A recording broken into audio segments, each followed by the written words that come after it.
It is Superman month here at the Comics Pals headquarters. We told you July is all about Big Blue.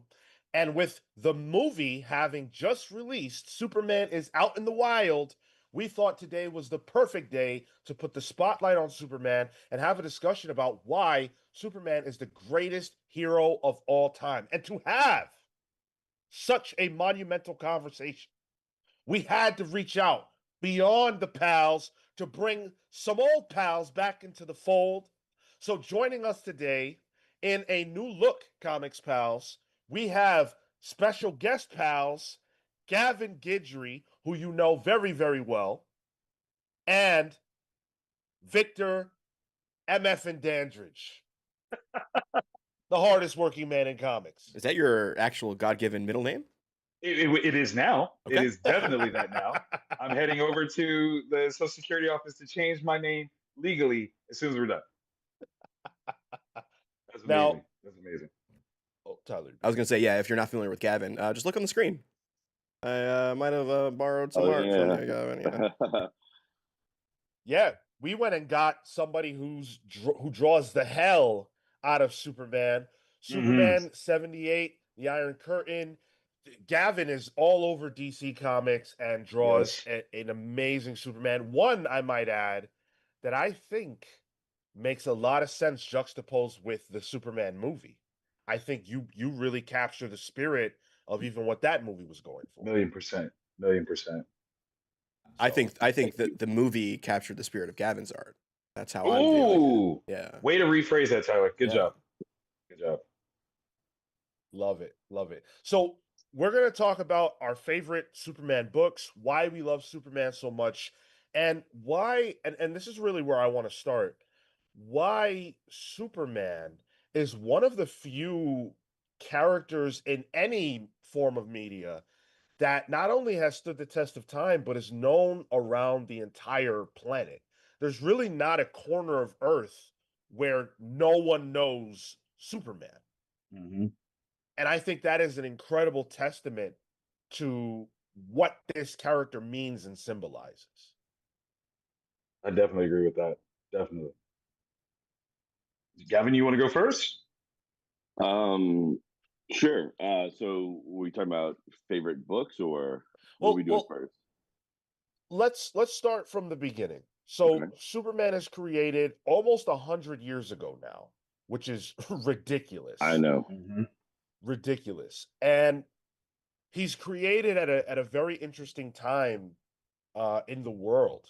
You know, there was the conversation about, you know, the Ubermensch, you know, a perfect man, you know, the ideal human and what that meant. And at the time, you know, you're talking about sort of World War era, right? And so the idea of the perfect man in some people's minds was blonde haired, blue eyed, and not a great person. Mm-hmm. And here comes Superman, right? Who doesn't have the blonde hair and blue eyes, but does kind of resemble physically what a perfect man might look like. But his ideals were different, right? The morals were different. It was about being a good person. Superman was, you know, beating up domestic abusers, and he was, you know, like a good man on the ground as low as you could go, but also as high as you could go, stopping, you know, alien invasions and doing all these kinds of things. And so he very much became the ideal of man. And I think that that is a very interesting place to start. Does it surprise you guys that a character as all powerful as Superman could be a character that people would resonate with as much as they do? Well, it's interesting, right? Because his powers have evolved so much over time, and honestly, then been scaled back, and then kind of led to evolve again. Where I feel like it kind of meets the audience wherever the audience is at any given time, right? He's changed so much in such interesting ways, both backward and forward, like leaping in single bounds versus flying, and punching holes in the planet and beating Goku theoretically. Don't start that argument in right. the chat there. Sheesh.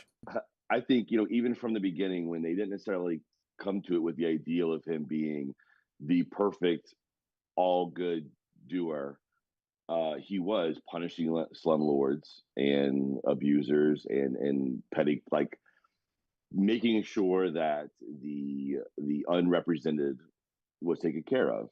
And I think it's interesting that with no context around them for that, they brought it on their own. I mean, because you talk about any other superhero ever since, we're creating them in the context of the existing superhero genre. So it's really like, I think about it all the time about like the alchemical bit of like those two kids at that time coming up with this idea.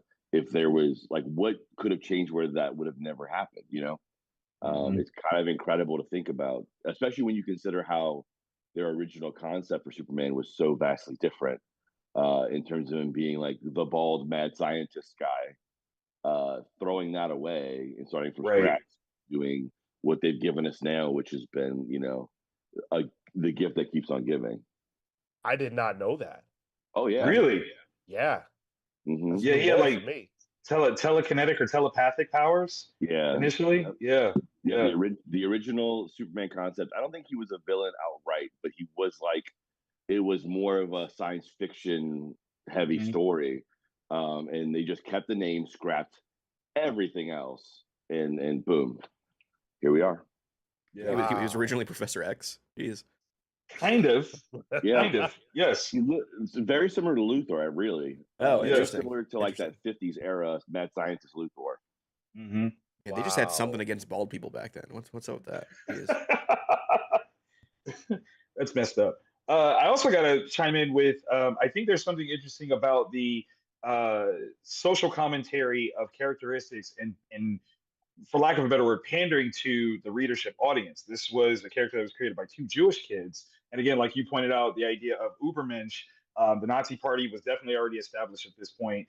World War II was looming, and they did not make Superman specifically Jewish. And I think there's something very interesting to that, where they recognize, like, hey, this might be an aspect of our culture or a way for us to express our culture, but we don't necessarily have to designate him as a fixture of our culture in order to make sure that this gets out there.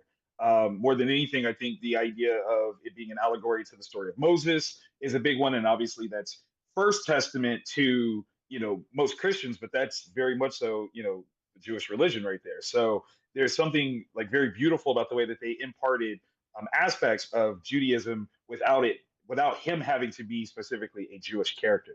And there's something very thoughtful, very very forward thinking about the idea that if there was any sort of anti-Semitism that's happening in media at the time, they were conscious of it, created something almost counter to it, but at the same time infused with it. So like there's a lot of work that they did under the surface that you just go, wait, you created all of this and you made this work? How? Like that's insane.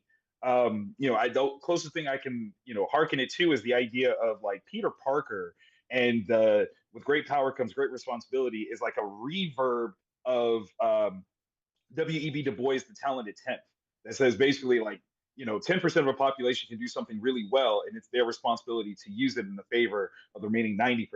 That's Black philosophy, but distilled down into a very commercialized space. And Spider-Man wasn't Black for a very long time of his existence, but still resonated with some Black influence and Black culture, different things like that. So I think what they did was revolutionary, and again hasn't really been or wasn't replicated for what, almost 25 years, almost 30 years.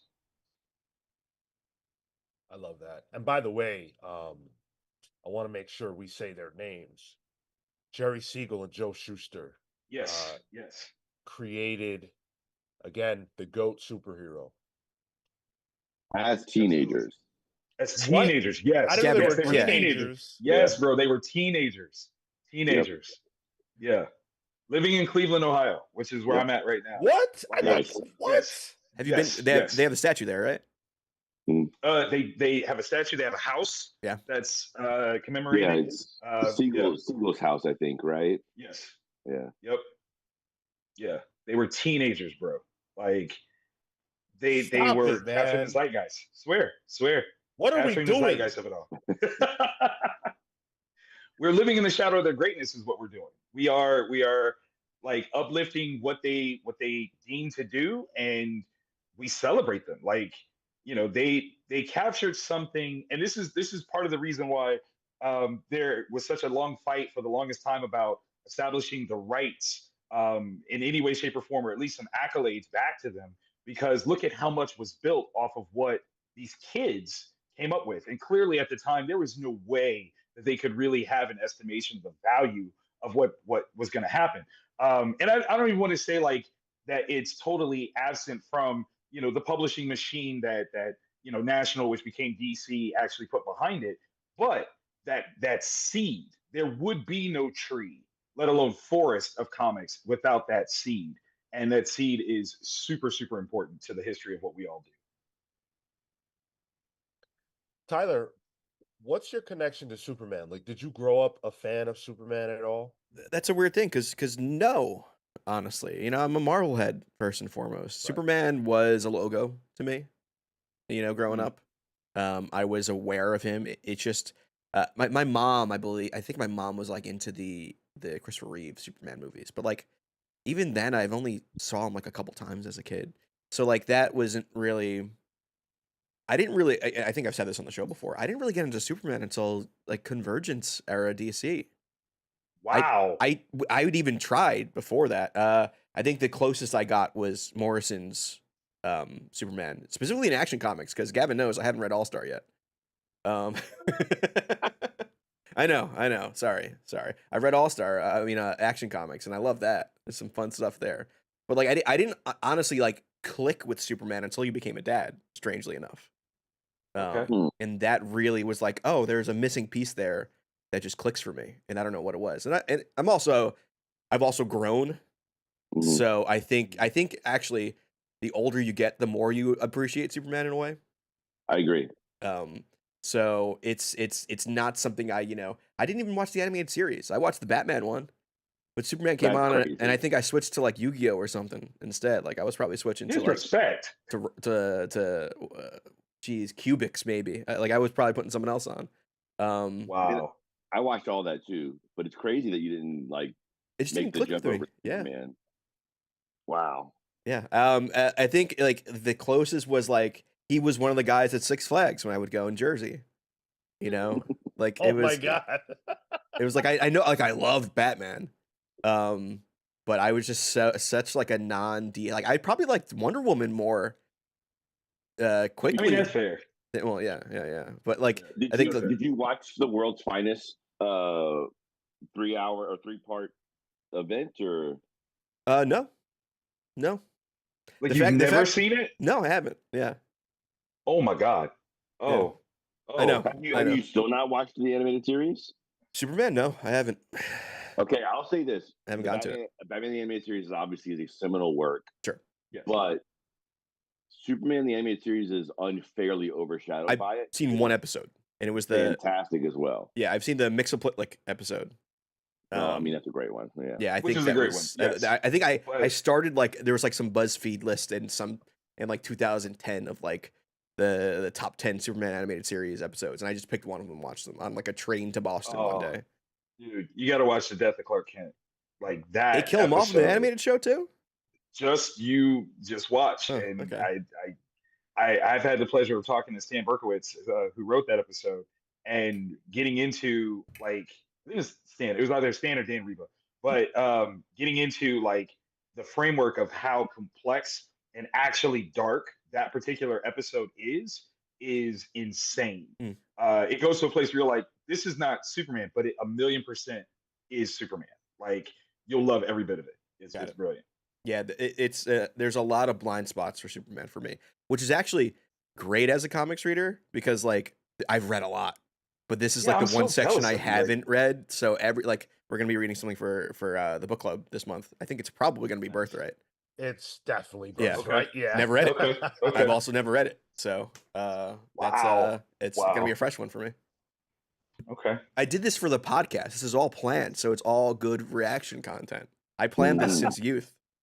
Yeah, he lazily ignores one of the best revenge stories of all time, just so he can constantly have it as a talking point. That's how you. That's Gotcha, how a content. That's how a content creator dedication. thinks. Yeah. That's dedication, man. That's wild. Oh, Tyler you does it suffer for for the your plot. craft. So Superman didn't immediately explode and become a global icon. It didn't happen right away. Nothing tends to. But we did get a lot of Superman media in the intervening years. I mean, you're talking about the radio program, which is super critical to the history of Superman. From what I understand, a lot of the powers and things that we associate with Superman didn't actually originate in the comics. It originated in other media, like the radio program, like the I want to say, is it Max Fleischer? Yeah, Sure. Max Yeah. Fleischer. Yeah, my Alamo when I saw the movie played those cartoons before the showing, Oh, that's awesome. Cool. which they're Come on. gorgeous. I love those cartoons. Oh, Those man. I've seen. Tyler, I don't feel like you deserve to have that experience. I'm so mad at you right now. Yeah, they were. There was the one with the monster, the Arctic monster that gets melted, and it's like, oh, this. I love cartoons like that from that era. Like I'm a like Art Deco kind of design and all that. I love that stuff. So once they played that right before the movie, I'm like, yep, I'm in. This kind So of. that's actually my first animated Oh wow. Superman. Was my great grandparents on? They had them on cassette. And I don't know. Like it's one of those things where I'm too young to know what gave them the desire to show it to me. I mean, I already liked superhero stuff, but yeah, they showed me those, and like to this day, like all up to the John Williams score, but like that score also plays in my head. It makes me feel like right now, it's so like jaunty. But yeah, the roto, Max Fleischer invented the rotoscope. So you had like such super fluid animation with all the action, and the It's budget. They actually gave the studio a larger budget than they had even anticipated having. So it's all over the screen. Those things still look beautiful, and they're so inspired by the comics and Art Deco, but also inspired by the movie Metropolis. You get all this dramatic lighting and coloring, and it's just, man, those things they rule. they're so Absolutely brilliant. fluid. There's and the way Lois is in that cartoon is Mhm. great because she doesn't give a shit. And She just you does get like whatever she wants. I think that's the first place where you get the voice change, where he Mhm. goes, this looks like a job for Superman, and then he takes off. And I think even flying came from there because Max talked to them about like it's too complicated to draw him to animate him bouncing from building to building and large leaps. Yeah, man, the serials and the radio show, I think largely because of how frequently they had to put out episodes, led to so much being introduced to the lore. It's crazy. And it also informed what the Superman the animated series look became. Sure. They went back to that and kind of saw the streamlined nature of it. Was like, this is what we need to be doing. It is the reason why, like, the streamlining of that is part of why Batman, the New Adventures, got Yep. re-streamlined because technically it was two separate companies that did Batman the animated series versus Batman the New Adventures, and they used the Superman, model, which again was inspired by the Fleischer stuff, to redo Batman. So there's like so much history that informs the future. It's beautiful. I knew we got the right guys for this conversation. I had a I think me feeling. and Gavin, we just became like buddies, man. You don't even know. Like we are locked in. Locked in. Would the cartoons and the radio show have been going on when the dip in superhero comics was happening at the time, where they were going more towards genre? I think at that point they might have been more the serials and the Adventures TV show because Okay. it would have been Yeah. like the 50s. Right. I think that would have been the George Reeve era. Sure. Yeah. Yeah. I just want to say hello to the chat. Thank you guys for being here and hanging out with us as we talk Superman and put the spotlight on the Man of Steel. Make sure you smash the like button if you enjoyed the conversation. If you're a fan of Superman, hit that like button. If you're a fan of the conversation so far and you're not subscribed to the channel, help us out and do that. Every subscription means the world to us. So thank you, thank you, thank you. We will not be spoiling the movie Superman in any way, shape, or form on here. Chat, please respect that. We will talk about Superman a little bit later on, the film that is, on a separate live stream. Tyler and I will be tackling the film in depth, so you will get our thoughts on all of that. I also want to say that after this conversation, we're gonna Victor Dandridge has a Kickstarter that is ongoing right now, so we're definitely gonna have to dig into that. The Kindergardians, right? Yes, yes. Yes. So That's the reaction I love right there, Gavin. Thank you very much for that. That's the one. We're going to talk about that as well and make sure you guys know all about that. So at some point, Superman becomes more than just an American icon. He definitely became an American icon. There's no doubt about that. But he became more than an American icon. Why do you guys think that it was Superman that became the import that so many people around the world resonated with and understand the concept? Even just the shield, which you can see on Gavin and Tyler's shirt, is maybe, I don't know, but maybe the most iconic symbol in the history of man. It's number 3, actually. Okay. Number 3. There's the Wait, say that again? Was it the cross, McDonald's, and Superman? The cross is number 4. The cross is number 4. Yeah, the cross You is number think 4. So there's actual I do know studies the for order. it, Yeah, it's number 4. The number 2 is McDonald's. So he's absolutely right. That's number 2. Number 1 is the Mickey Mouse silhouette. Oh, fair. Okay. Yeah, that's number 1. Yeah. Because the way to really gauge iconography is how much can you cut off of it and people still recognize what it is. And so if you look at the Disney Channel, they actually had, like, for the longest time, a cropped version of the Mickey Mouse silhouette, and you could still know exactly what that is. 3 circles. If you see any part of the Golden Arch, you know exactly what that is. And the same goes for Superman. The cross, it depends on what part you're looking at. That could be, if you go too close, it looks like something very different. Sure. Yeah. But Superman is number 3. And I think the reason for that is because he's probably one of the first heroes to actively be a part of multiple cultures. Yes, there is an Americanism that he was built or built up with, but there's a place of he's everywhere. He can be everywhere, and therefore he's a part of everything. He's not just saving Metropolis. He's not just from Smallville. He's everywhere. Unlike Batman, who is very predominantly Gotham City based, Superman can show up. There's a natural disaster on the far side of the planet. Here comes Superman. Right. He's coming, and that's not true for many other heroes. Not even just in the sake of the stories that they do. A lot of them don't even have that ability. But Superman is keenly able to not only hear that there's trouble, but to show up for it.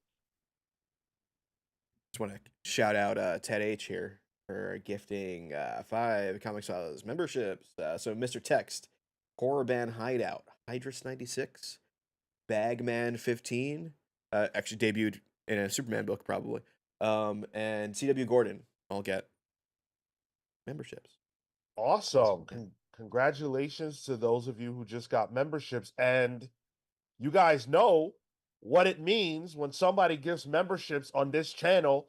We have to double up and gift 5 more. So I just clicked the button. Let's see who we're gifting those memberships. Are we going to be the first YouTube channel where all the subscribers are members? All right. Nothing wrong with that. Connor, Liam HQ, Fresh G, Brandon Metro, and Austin C. Awesome. I like how there's a headquarters out there. We can find out all about Liam. Liam HQ. Great. Awesome. Yeah, Hayden just said it in the chat, and I think this is the truth of it. Superman's message is simple. It's hope, and that's something everyone needs and can get behind. There's nothing murky about that. You can't misconstrue hope. Like it is that. And I think that's sort of why the truth, justice, and American way part always kind of bothered me. And I'm going to be honest right now. Superman as a character, there was something about him that didn't resonate with me for most of my life. And I think it might be that last part. And it's not because I don't like being an American. It's not because I don't want to be an American or anything like that. It's because America isn't a symbol of good necessarily. I'm a black man. There's a lot of bad that has happened to my people What? over the years in the name of America. You're And absolutely so, right. like, that comes with something that I'm not all the way comfortable with, even as an American person. And so, but if Superman is global, it can't be about the American way. What about everybody else? That's alienating. And Superman, the alien, is not about alienating anybody. He's about inclusiveness. And so the Superman that we get today, where he's a champion of freedom the world over, which he has been, but now the messaging is the same, is consistent. I love it. Oh my God. So what's interesting here is I understand exactly what you mean. Again, as a fellow African American, I totally get it. But I have the exact opposite inclination off of Superman. For me, I always lean into the idea that Superman, much like us, was a person that was put into a place in space that he could thrive if he could get to a certain level within this environment, right? If found when he was a baby by other parties, he was in danger, right? The whole idea of him being an alien was always this kind of real threat that if the government found him, they would take him and they would do horrible things. We saw that play out in Flashpoint, how he didn't get to mature into the character that he could be because the wrong people found him in this place that is America. The opportunity, though, to become the world's greatest superhero because he was found in this place, in this space with the right environment is always something that I've taken as a black reader, as a black man. This is a place that you can learn how to thrive if you are found by the right people, and that's kind of one of those things where I think, as we often say, the black voice is not a monolith. So in no way, shape, or form am I saying you're wrong for your take. It's more about I love the range, the spectrum of how we can approach this same character and this concept and have different interpretations off of it. Can I also say that me being from Ohio and knowing that Superman was created here has something to do with it? Absolutely. That's part of the influence that I have of opportunity, where I can see like, hey, as a person in a inner city who is necessarily of a marginalized group, there's opportunity of greatness that you can create something, and Superman is the greatest example of that. But there's circumstances that kind of lead me down that path. I love that you have a different path, but it's still very true. I mean, the idea of America in the black consciousness is not always a safe, great place. So, and that's today. Like that's not even like in the past. That is literally right now. So I love the truth of what you're bringing with that one. Well, Well, and if it's even outside of the black experience when you talk about like the American way.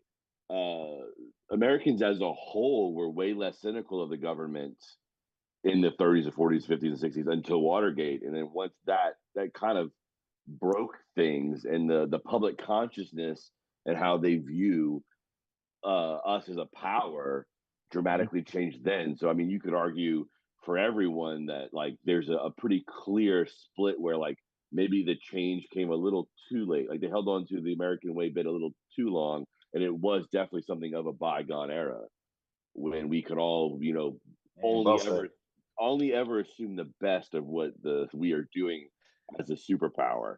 It was patriotism at the time, Mm-hmm. and that Mm-hmm. dwindled, especially you get to like the Vietnam War and the Korean War, Mm-hmm. that continued to dwindle after the fact. I guess it really isn't until the social media comes around where everyone can express that, hey, maybe this American way thing isn't working anymore, that they actually do change it.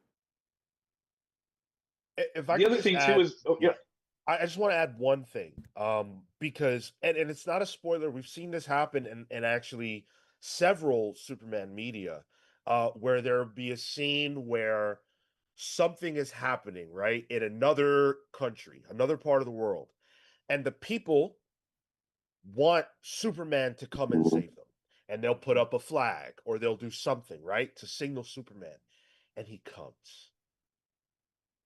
That that is like a watershed moment for me.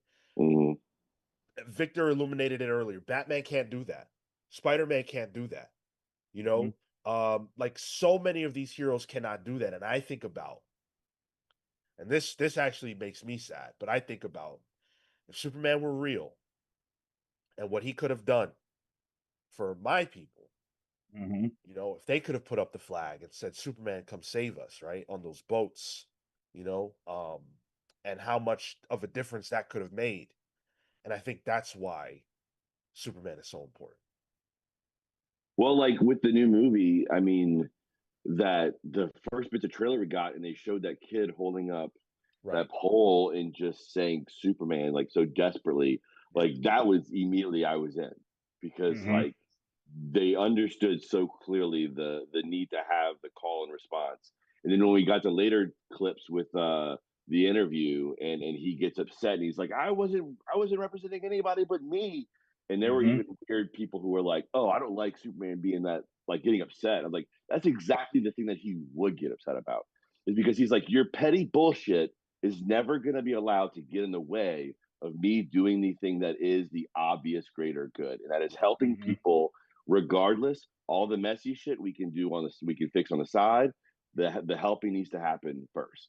And I think that's I love that. That's one of the things that kind of tipped me over to really, you know, appreciating Superman is the humanity of him.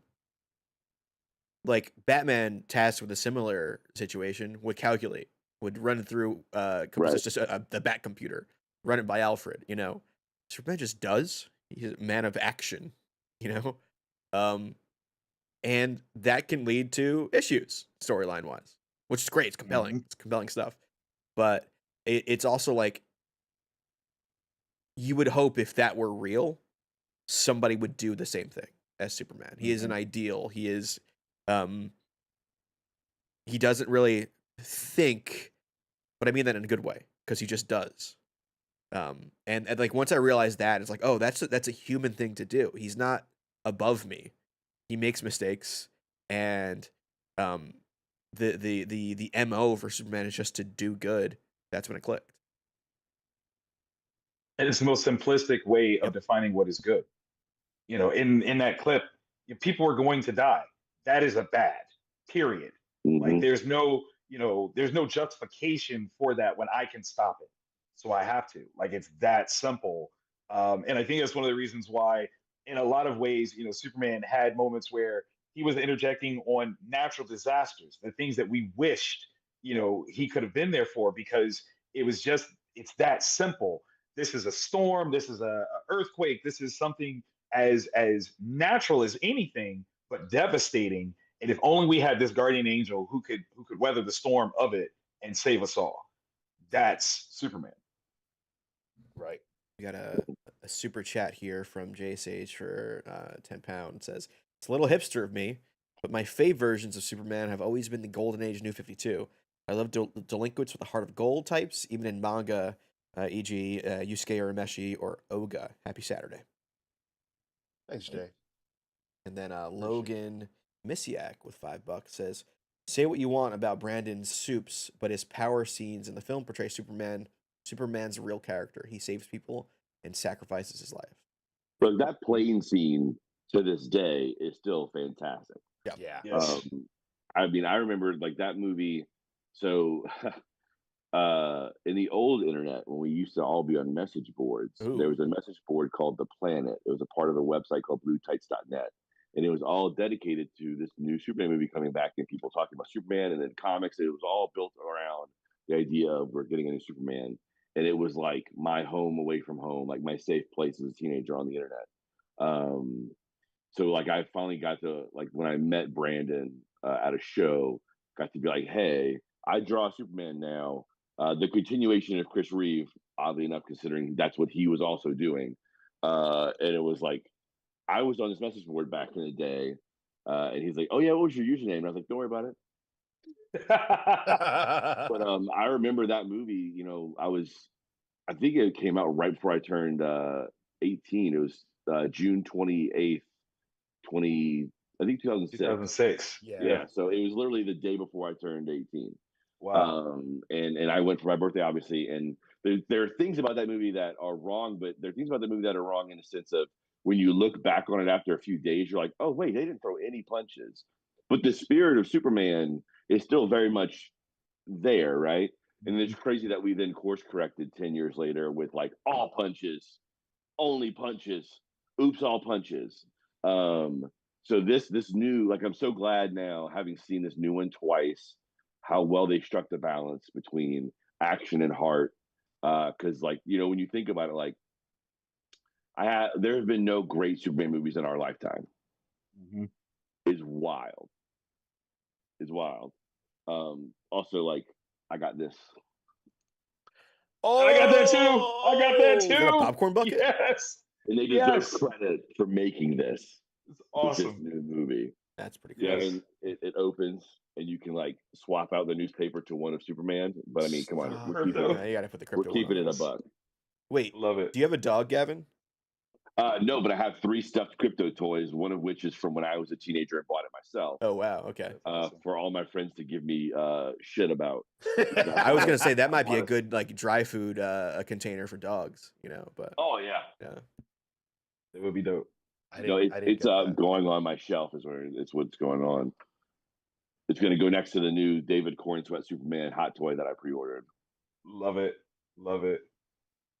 That's awesome. So obviously, we've talked about a range of Superman media, but we haven't dug too deeply into the comic books yet.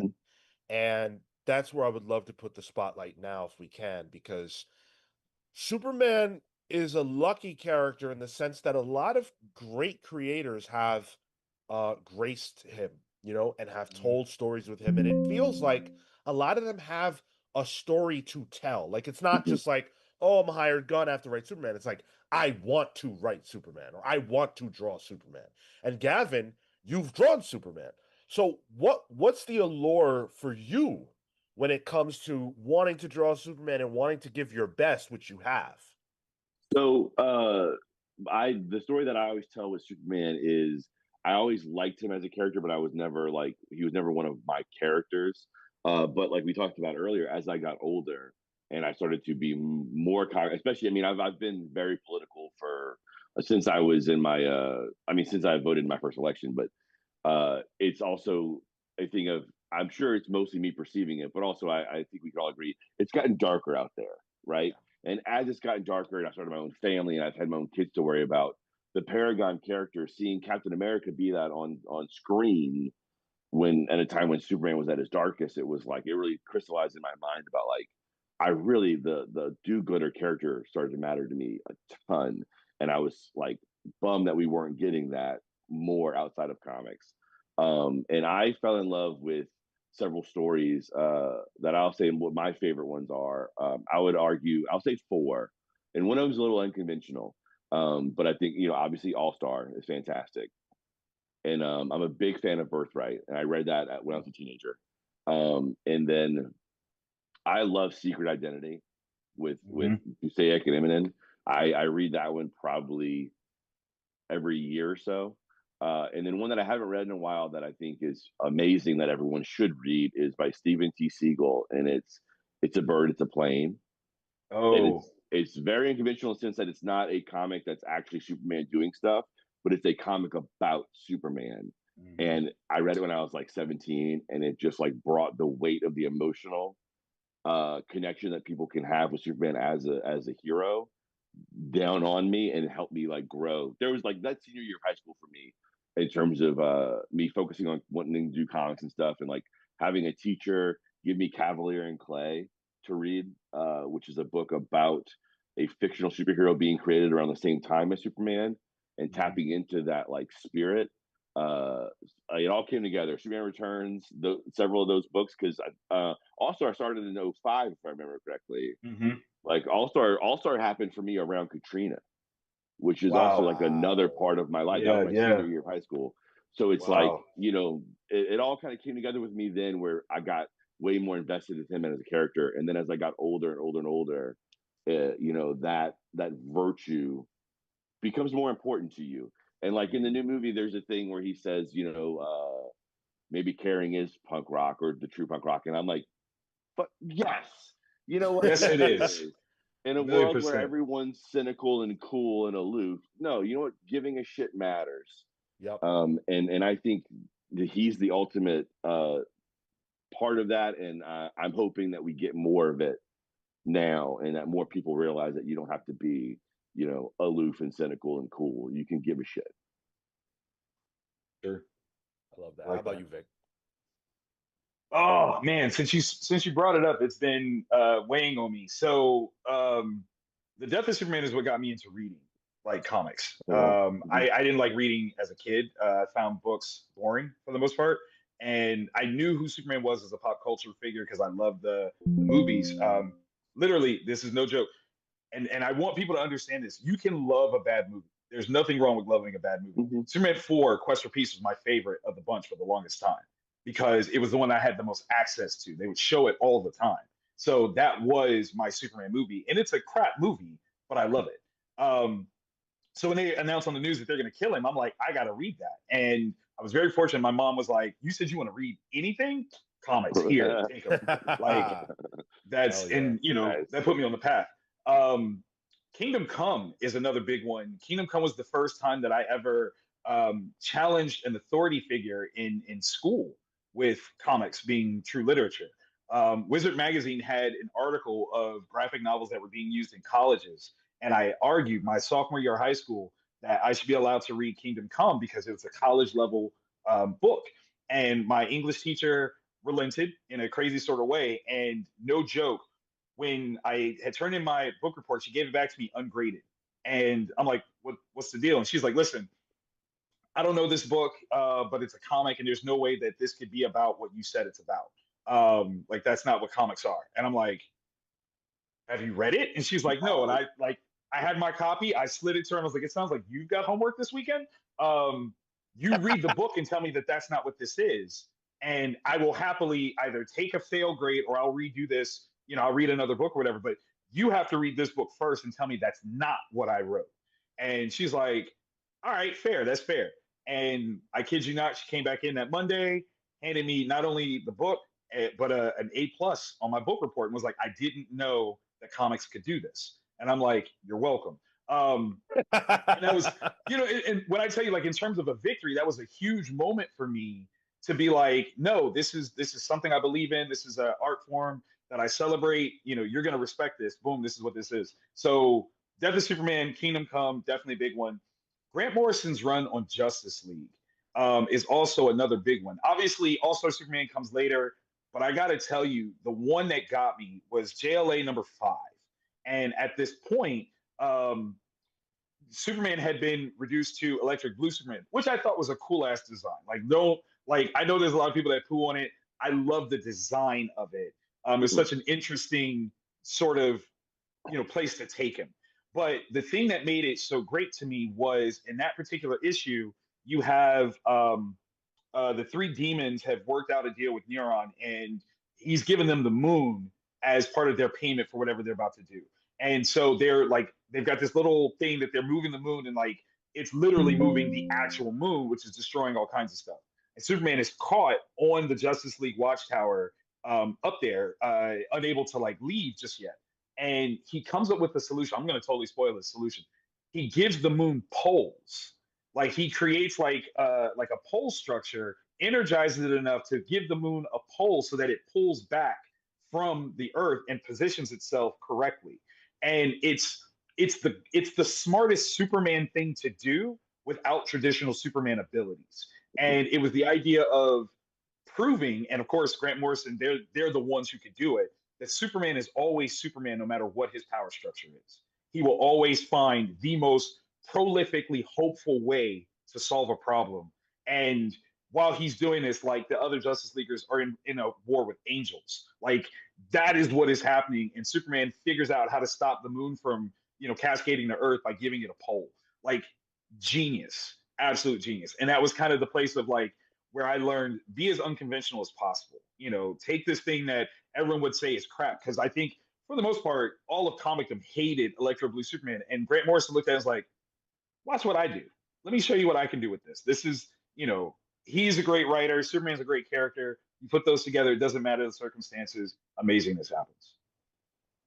Totally. Tyler, how about you, man? Yeah, I have a weird pick. So it's actually what my shirt's based on. It's the more recent time that Superman has kind of clicked with me, and that was actually Greg Pak's run with Aaron Cooter. Nice. I think this was during the DCU initiative. Yeah. Superman was kind of depowered a bit, and he really it was really, I think the volume is called Truth, and he really becomes a little more grounded, not the JMS grounded arc. I tried reading that to get into Superman when it was out, and I was like, this is why I don't like Superman. This was like, he was much more of like the focus on the champion of the oppressed.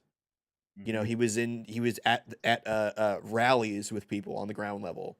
He was being chained up and arrested at some point, and I'm like, this is Superman without the powers. That was the follow up to the Morrison Morales action, right? Yep. Yeah, and it was right, and Pac was the one who eventually, when Convergence happened and the two Supermen got merged together, and that brought John Kent into the main universe.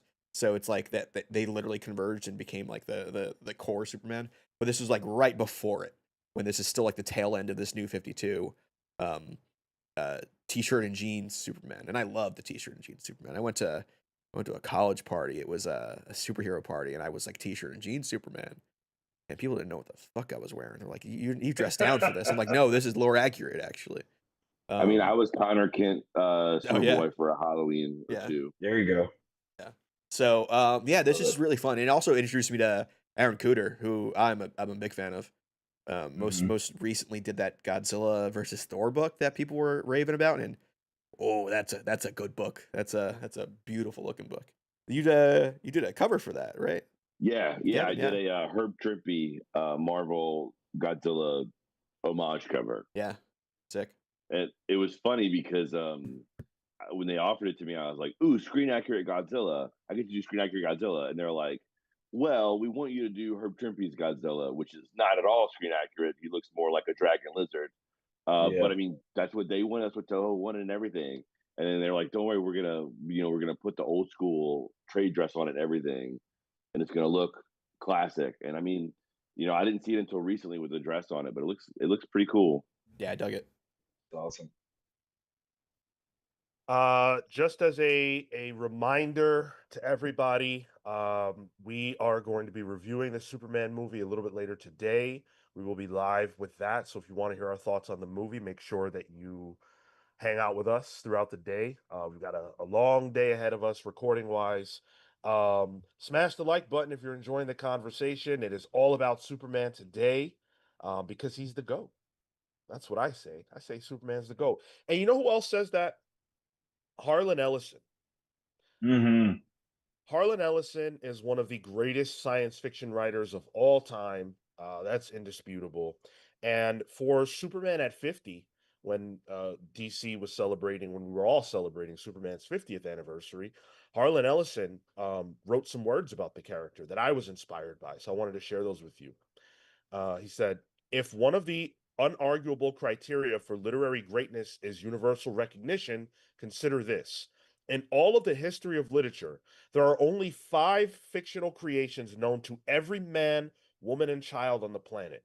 The urchin in Irkutsk may never have heard of Hamlet. The peon in Pernambuco may not know who Raskolnikov is. The widow in Jakarta may stare blankly at the mention of Don Quixote or McWhobber or Jay Gatsby, but every man, woman, and child on the planet knows Mickey Mouse, Sherlock Holmes, Tarzan, Robin Hood, and Superman. He is more than the fanciful daydream of 2 Cleveland schoolboys. He is the 20th century archetype of mankind at its finest. He is courage and humanity, steadfastness and decency, responsibility and ethic. He is our universal longing for perfection, for wisdom and power used in the service of the human race. Of all the literary creations of American fiction, Superman, after all these years, born of a dispensable, disreputable genre, is the only one that seems to get posterity's nod. And that is because, simply put, he has our highest aspirations in human form." And he's writing that about Superman in 1988. Right. And there are people who argue, when did Superman get woke? It's like, come on, bro. Listen, Come on. I'm gonna tell you what makes that so wild to me. Kingdom Come, one of my favorite, greatest interpretations of Superman, is a very conservative version of Superman. Like at its core, he's a very conservative version, Yep. but he's still a great person. He Right. still Yep. cares about people in a way that this definition of wokeness, you're like, that would be him too. Like, what are you Yeah. talking about? Like he absolutely cares about everybody. And that's the point. Like for people to not understand those things about Superman, it doesn't even just make you a Lex Luthor; it makes you a bad Lex Luthor. Like you don't even realize that you're Lex. Like you're silly.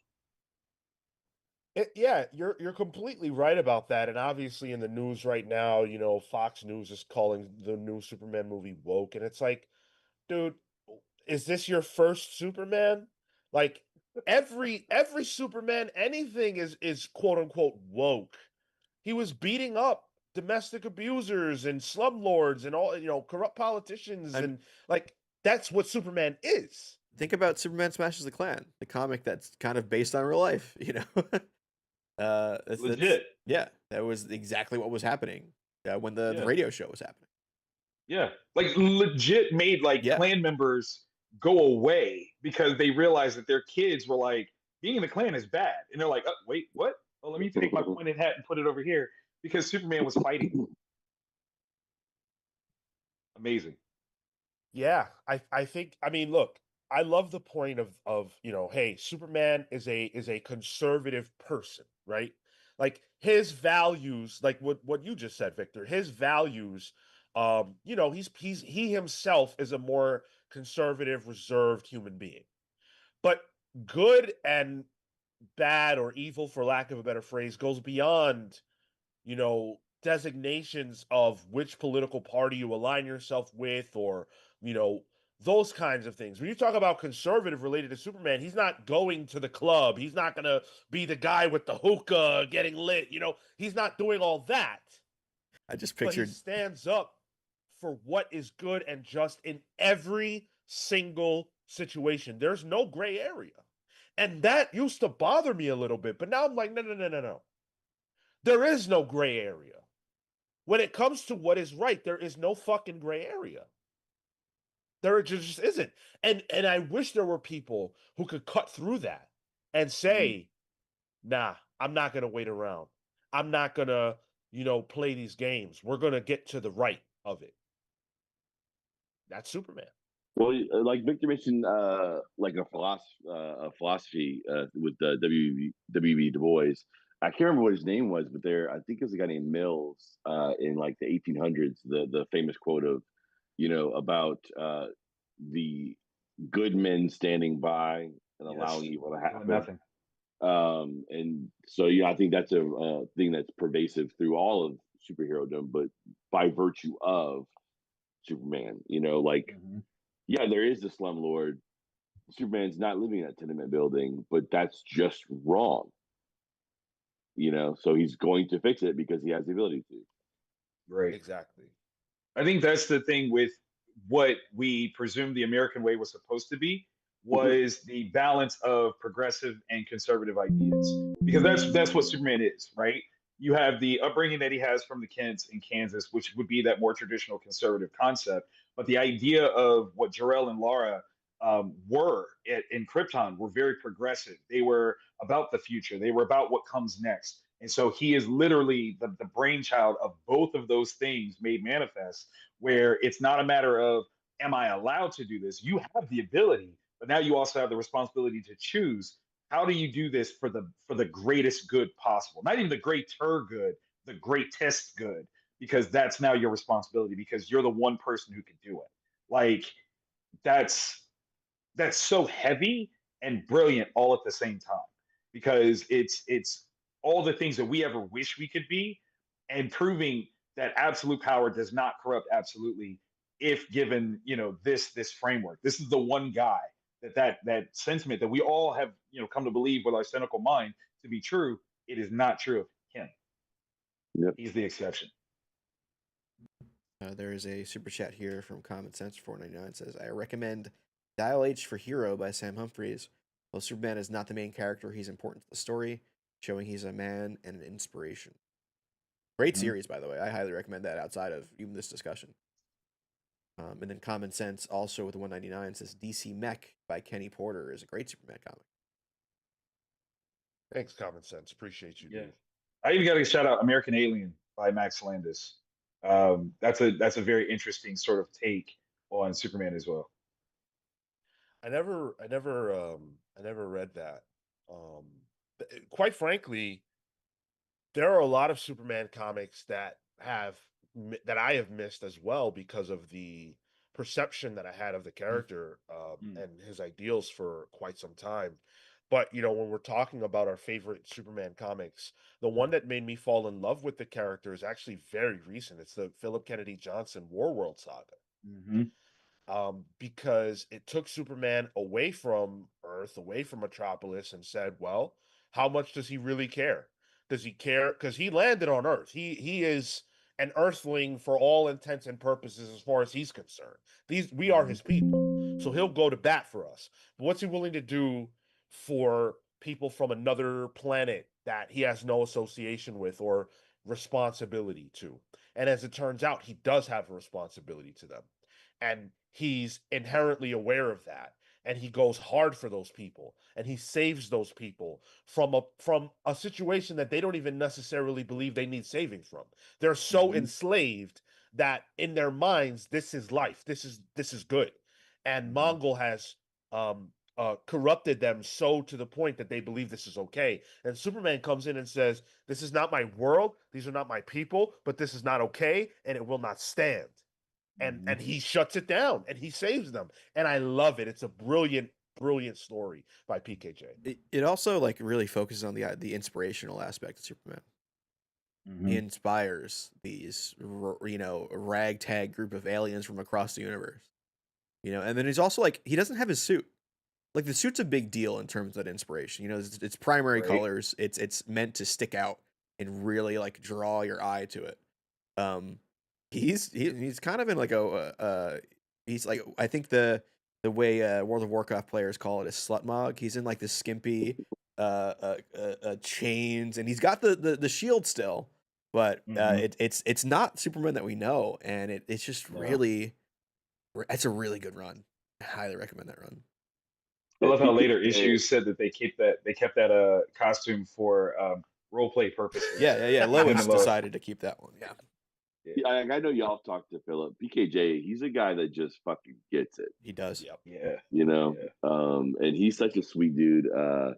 He really cares himself, and I think it just like it bleeds through in his work, especially. I mean, you get it with how he cares about making like Jon Stewart feel more damn near 4-dimensional as a character, but with Superman, it just like it's on the page in such a big way with him. I love that guy. Totally. Yeah, the first conversation I ever got to have with him was all about Superman, and I had the opportunity to tell him, like, you singularly made me a fan of this character with this run. Like, take your flowers, please. Like, you deserve them now today. All it took was some skimpy clothing to get you on board, Sean. No. Victor, can we say where you're going to be in a little while? Can we say that? Yeah. Yes, absolutely. So being that you guys mentioned Philip, he's going to be here at the Cleveland Public Library, and I drove up last night to Cleveland because Brian Bendis is going to be here, Gene is going to be here, a bunch of different folks, and they're doing different workshops to celebrate Superman today. So I drove up so I could spend some time with those guys, chat with them, learn from the masters, and celebrate this character that we all love. That's awesome. Thank you.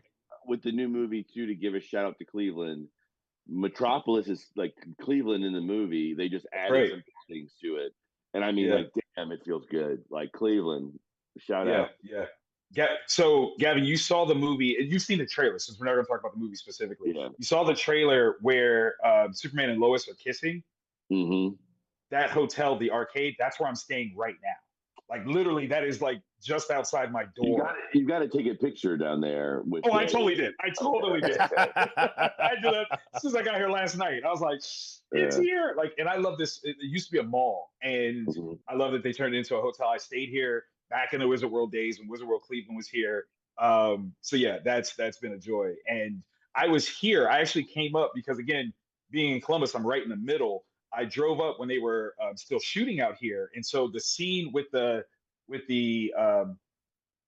Titan, there's shots that I remember when they were shooting them because I was down here, Nice. and it was awesome. In fact, Christopher Reeve's son has a cameo in the movie, Yep. and I was here when he was here. He walked by me, and I remember I was talking to a PA, and we both kind of thought like that dude looks like Superman, and we found out that was Christopher Reeve's son later. We didn't even So know.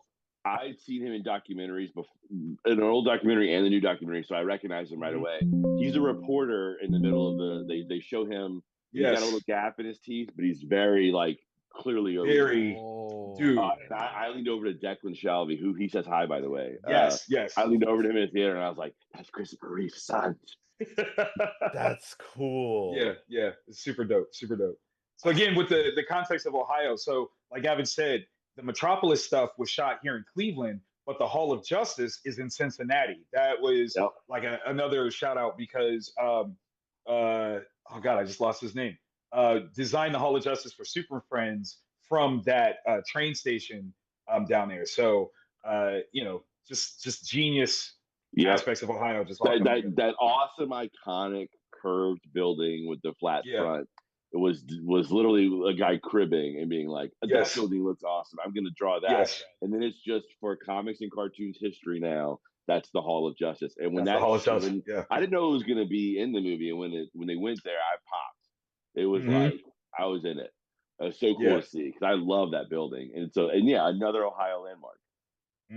Matter of fact, funny enough, GalaxyCon had a show Animate in Columbus, and that weekend was when they were shooting down in Cincinnati, and they were all going down to Cincinnati to Kings Island. And I told Mike Broder, I was like, you need to go and see if you can sneak out on set. He's like, what are you talking about? I was like, they're shooting at the Hall of Justice down there. And he was like, are you serious? And so I think they went down there. So if you get a chance, ask Broder if he did go down when they were shooting at the Hall of Justice. It sounds like the Comics Pals need to make a little road trip. Yes. The way I think about it. Come to Ohio. There's lots of comic booky goodness. I would love. I did a GalaxyCon in Columbus and had a great time. But I would love to go to Cleveland for the history and see Superman stuff. And I would also love to go to Indiana and do like the Superman Day stuff. Yeah. Like there's a few little spots I want to hit. Superman, he's recognized in a number of places. And I like seeing so much of that Art Deco architecture that's actually in Cleveland be in the movie. It's like, man, it's freaking pitch perfect. It's so cool. I almost went to Cleveland for a Tenacious D concert, but I did not go. So multiple regrets. But one day I'll Choices made. Choices made. Yeah, I know. Yeah. Mistakes. We've got a few more minutes with our fine guest pals today. And again, this is something that you can expect to see.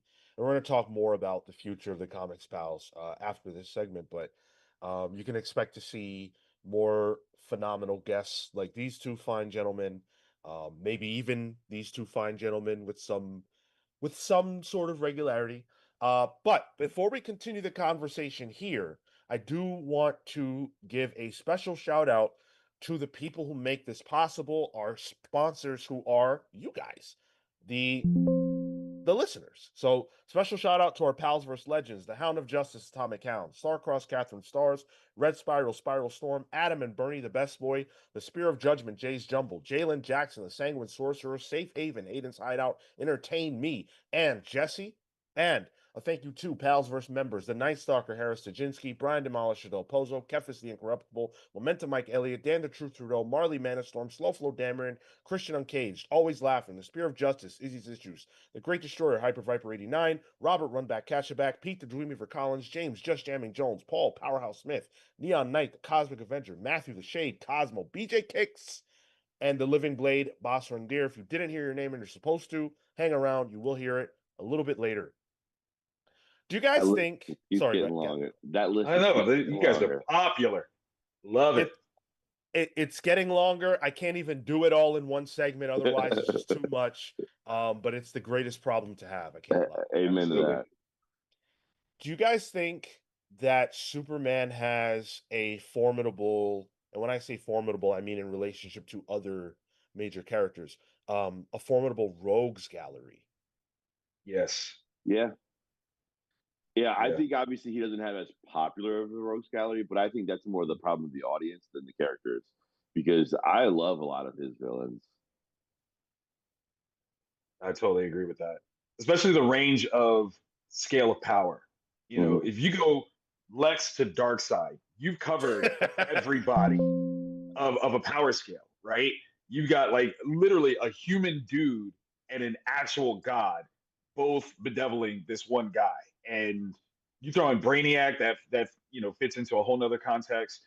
Even if you look at the idea that there are times when Batman is antagonistic to it, like I like looking at that entire scope of Rogues galleries and go, Superman is probably the most diverse when it comes to actual people that he goes up against. It's funny. I'm shouting out Six Flags again, but the Superman ride there had in the queue had like cutouts of all of Superman's rogues gallery, and like that was kind of Mhm. my intro. I was like as waiting in a 3 hour line for a 30-second ride, um, seeing like Mr. Mixaplex, Metallo, Brainiac, Toyman, I think is in there, like Yep. that. Bizarro, freaking Yeah, Bruno Mannheim and Inner Gang. yeah. I think. I mean, Lex is probably top 3 supervillains of all time for me. I actually clicked with this is maybe a red flag. Sean, get it ready. I clicked with Lex much quicker than I clicked with Superman. In the sense that Terrible. I understood. Red flag. I Oh, I got it. understood why I he got was it. bad, and I got it. Like I see his motivations, and I You're like, see what makes him yes, compelling. yes. Yes, I agree with him. Yeah, I agree. He has a point, y'all. Yeah. He's not wrong. Yeah.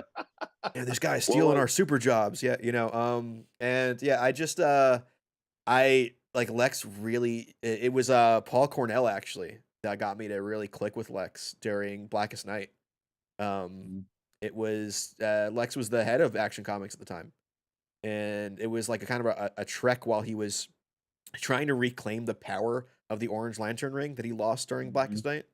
And like he meets with Death from Sandman. It's kind of like a road trip throughout the DC universe, and it really was like a thesis on who that character is, and it Mhm. really like solidified like, oh, this guy could be the world's greatest hero, but he can't. His ego prevents him. well, and not to Mhm. keep bringing it back to the movie, but it's just so fresh in my mind. A thing that I think they did great, especially with casting Nicholas Hoult physically, is like he really like if this was a world without Superman, this guy has the looks, the Yep. money, the physique, like he would be like an ideal person other than not having hair. Right. Yeah. Well, he would have been the original Superman. Yeah. But right, but like, and when you see them together in this movie, there's several times when they go eye to eye, and they're almost the same size, and it's like, right, Mhm. he can be all this, and it doesn't matter because in his mind, there's that guy, and I've got a problem with that because he gets to cheat. He just shows up and he thinks he's special. And I think the best version of Lexes are the ones where like Lex should feel kind of like peak human in a lot of ways Mhm. in terms of what he's achieved. He's done a lot that would be good. He just doesn't necessarily have the best intentions, and those things are what turn sour. And that he just cannot pathologically cannot overlook that thing that sticks in his craw, which is Superman. And I think in my Yeah. eyes, I'd always viewed Superman as almost perfect. And I think I Mhm. clicked with Lex more because he's nearly perfect, but there is a key flaw that prevents him And from you, being that. and you Do you could feel almost like you're nearly argue perfect? You know, you could almost argue that like, well, without Superman, Lex could be great. yeah. And Mhm. that book, that Paul Cornell run of Action Comics, really harps on that. So do we want to kind of technically blame Superman for like Ooh, I mean, that's what Lex is that's what he saying. does. Yeah, That's what Lex was saying. I mean, even and we see it a lot in a lot of different iterations, but and again, not to give any sort of real spoilers or anything like that, but even in this movie, you kind of have this idea that Superman creates a spectacle, and that spectacle overshadows our own sense of safety. How many people don't run because Superman is there? They're like, oh, he'll save us. You are literally putting yourself in danger right? as a potential casualty of whatever is happening. And Lex will be like, guys, that's a problem. Like you're doing that because he has made this proclamation that he can protect you all the time. And that's not true. Like statistically, that doesn't make sense. Like, no. And we are now dumber because we're not running from danger because that dude is here. That's a problem. I can't argue. I can't even say that makes Lex a bad guy. Look at you. You guys are all on my side now. Whoa, Converted slow you. down, slow down, slow down, slow down, slow down, slow down. I'm just a good writer. There's a difference. I don't agree with Lex at all. No, not at all. Actually, can I pitch a crazy idea that I've had for a little while to you guys? Of course, please. Okay, so I had this idea that after the concept of Superman being around for a little while, Lex Luthor organizes a meeting with Bruce Wayne, and he's trying to figure out what to do about Superman. And he's like, look, as a business person, of a similar ilk, tell me, how did you create a rogues gallery for Batman? Because he believes that basically Bruce Wayne has funded Joker, Two-Face, and all these other people to try to stop Batman because it never occurs to him that Bruce could be Batman. Yeah, he's like, we're billionaires, we got this money. Like, right. How did you start creating this rogues gallery to stop this guy? Because I'm having a similar situation. I want to try to figure this out. And that's the story, is that they're having this conversation over dinner. And Bruce is like, no, like that's not how this is going. But he has to have this conversation without revealing that he is in fact Batman. Dude, I know that you guys probably don't love Batman vs Superman, the movie. I do, but that would have been so cool in that movie. That would have been so Absolutely. cool in that movie for Lex to be like, because they interact, for Lex to be like, oh yeah, we're the same kind of guy. Like, what do you do about that Batman fellow over there? And Bruce is kind of looking at him like, you're such a dumbass. I would love. I think that's a very phenomenal idea, and I would love for them to use the most like fucked up my dinner with Andre. Like, yes. Oh my, Gavin, we are absolutely best friends now. Like, that's yes. So these two best friends have individual journeys that they must be on. So we are going to close things out with them. But I do want to take a quick moment because it's important to discuss the fact that right now, Victor Dandridge has an ongoing Kickstarter. Yes, for the Kinderguardians. This is take 2. Yes. Can you speak to the people about that while I grab a link to put in the description? Of course. So what this is the Kinder Wonders format, and it's a prose version of the Kinderguardians comic book. I did the Kinderguardians co-created with Justin Castaneda, and we had a 10-issue run that was absolutely fun. Wonder Care Presents Kinderguardians is essentially Muppet Babies meets the Justice League. But in the process of things, as I recognize that we are needing to rebuild the next generation of readers, not only do we want to have like an all-age comic series, I wanted to have something that kind of catered to high-low readers as well. And so that early format kind of style, we took the first issue, How Far Is Up, and we translated that into a prose book. So again, high interest, low readability. But we didn't want to just do adaptations of our previous work. We wanted to do some originals. So we also came up with this one, which is a semi-autobiographical piece called If You Give a Kid a Comic. And it's kind of about my journey of how comics kind of changed everything for me, where, like I said before, I wasn't much of a reader, but I found comics and then became, interested in the art side, interested in writing, publishing. And now I have this full-time career that will hit 15 years in October. This has been my full-time job, being a comic book personality, we'll say. Nice. So thank you. This is all a love letter to what comics have meant to me. I'm trying to encourage and instill that love in other people, especially little kids, because I think that's the thing that we, overall are seeing or missing from the big media, from the big industry side of things. We're not catering to kids. We're not bringing them in enough. And I'd like to, kind of keep that going. I've had the great fortune of, promoting this throughout the summer. I've actually hit a lot of summer schools in Columbus, Ohio. I'm giving all kinds of information to them. I've had workshops at libraries, so I'm giving information to them because we're just trying to capture a kind of neglected audience piece with this.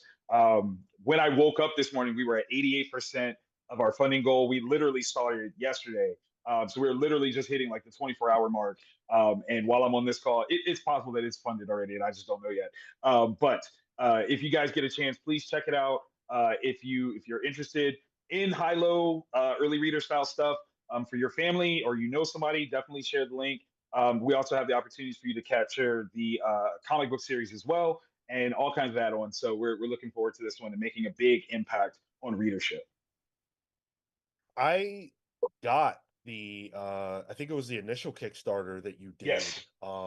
And first of all, it was a great package, lots of cool stuff for kids. Thank you. I unfortunately don't have kids in my life, but if The I kid in did, you.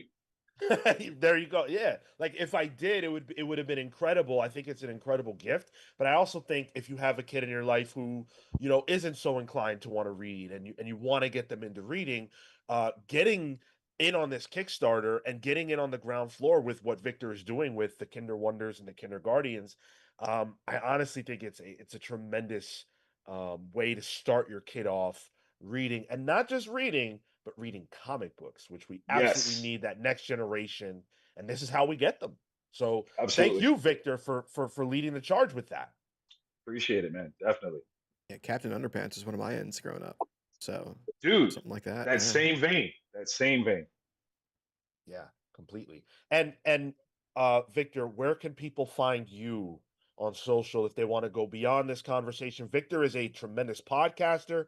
Victor's a tremendous speaker, as you've heard, but he's also a tremendous comic book creator. And you guys should really be following his work. Thank you. Look up Vantage In-House on all forms of social media, Instagram, Twitter, all that cool stuff. If you dare to Google hardest working man in comics, I'm the guy that pops up. You can also find me at schools and libraries. I'm a phenomenological narratologist, which means that I teach the philosophy of storytelling with an emphasis on comics. And I have a range of projects and workshops that I do through my You Create Comics line. Again, always trying to build that next generation and finding kids where they are. So I'm going to schools, I'm going to libraries. I even go to movie theaters when comic book movies come out, and I set up a mini Comic-Con in the lobby and just kind of, build up that opportunity of visibility for people to see, like, comics are out here, there's real people that make them, and you could do it too. So that's really my bread and butter. Let me ask you guys, what theater chains did y'all see the movie in? AMC. So the second time I went was AMC, and they handed me this. Oh, word. Oh. And on the West Bank in Harvey, Louisiana, right across from New Orleans, All-Star #1 with a new cover. Nice. So, I'm excited how much they seem to be now doing this sort of thing about actually putting the comics in people's hands. It's Dan Mora. Yeah, it's a Dan Mora cover, right? Mm-hmm. Yeah. And with ads. Hey, maybe you should get it and read All-Star Superman. Is that directed somewhere? Man. But that's how I'm gonna read it the first time. and Gavin, you are actually at a convention, right? Well, you're not literally at it right now, but you're about to be. Sure. Right across the street. So yeah. If people want to find you while they're wandering, because they might be at that convention as well. What convention are you at? What table? What are you gonna be doing? I don't remember the table number, but I'm at GalaxyCon New Orleans. I should be pretty easy to spot. I'm the loud one. Other than that, I'm DC's keeping me nice and busy. I'm working on JSA right now. Jeff has spilled the beans enough that I'm doing the next arc. The new arc coming, I'll be following that arc up. So issues 13 through 18 should be on shelves around November-ish. And it's another Golden Age story. There's a fun angle to it that I'm gonna let DC announce. But I'm having a blast. Drawing some Flash and Hour Man and Sandman. It's great, man. It's so much fun. The Unknown Soldier. And 8, yeah. He just I will say this, Jeff just keeps throwing stuff at me. That was issue 8 was filled to the brim with A-listers compared to some of the deep cuts. Oh, cool. Hell yeah. In issues 13 on. There are some characters that have 2 images I could find for reference, like deep cut Golden Age characters, and it's cool, man. Is that cool for you as an artist? You kind of get to define it? Yeah. That's a lot of what this is turning into. And it's neat to kind of get to like, you know, zhuzh things up a little bit, as it were. And there's even a character that is now a Golden Age fixture, but wasn't actually created back then, that I now get to kind of do a Golden Age take on their Dope. deal. Yeah, so it's cool. That's awesome. Listen, guys, Gavin he's one of us. And so when he's got a project out there, when Victor's got a project out there, we got to support it. JSA, independent of Gavin, has been great. Then you add Gavin into the mix with issue 8, which was phenomenal. Then we're getting a whole arc of Gavin on art in JSA. That's insane. We have to support it. GavinGidry.com is where you can go and grab original art from Gavin, which I say this all the time and it bears repeating because it's fucking true. If you love Gavin's art, do not wait, because in 1 year from now, this art will be double in price, okay? And he will be unaffordable. Gavin is getting those DC Comics bucks now, all right? That's a different echelon. Yesterday's price is not today's price. You gotta switch to money. I love it. I love it. I love it. Hey, brought the dock and everything. I was playing on the TV, man. What are you into? The new Mario Kart? Oh, it's fantastic. It's so much fun to play with the kids, especially. Adding more racers makes it more chaotic, and when you're in the middle of the pack, it's wild. You can easily be like 10th and like throw a couple shells, and all of a sudden you're second, like, because everybody's so tight. I pre-ordered Bonanza, and it just came out, but I haven't had a chance to play it because I'm in a part of Dragon Quest XI where I have not saved. So I'm trying to get to a safe spot so that I can then pimp out and play that, because I'm in the so Dragon Quest XI is like a freaking 60-hour game that then the story ends and then they're like, boom, epilogue, and it could be another 30 hours. And I'm like pushing 100 hours in this damn game and I'm not done yet. But I've heard that like the true ending when you get the epilogue done is awesome. So I'm like, well, I gotta stick it out. Dope. But yeah, so that's what I'm doing now. Awesome. So we are going to let these two wonderful people go and do what they do. Thank you guys so much for joining us for this conversation about Superman. Thanks for having us. Yeah. You added a lot, and we will see you again hopefully soon. And we'll be right back, guys. Sure. We're here. Have a great show, bro. Yeah. Thank you. We've got a lot more show to do. You guys take care. Thanks, guys.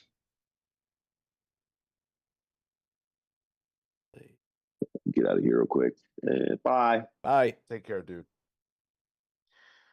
All right. Thank you so much to Victor and Gavin. Just two incredible minds, and I honestly couldn't think of two better people to have on this show with us for a conversation about Superman.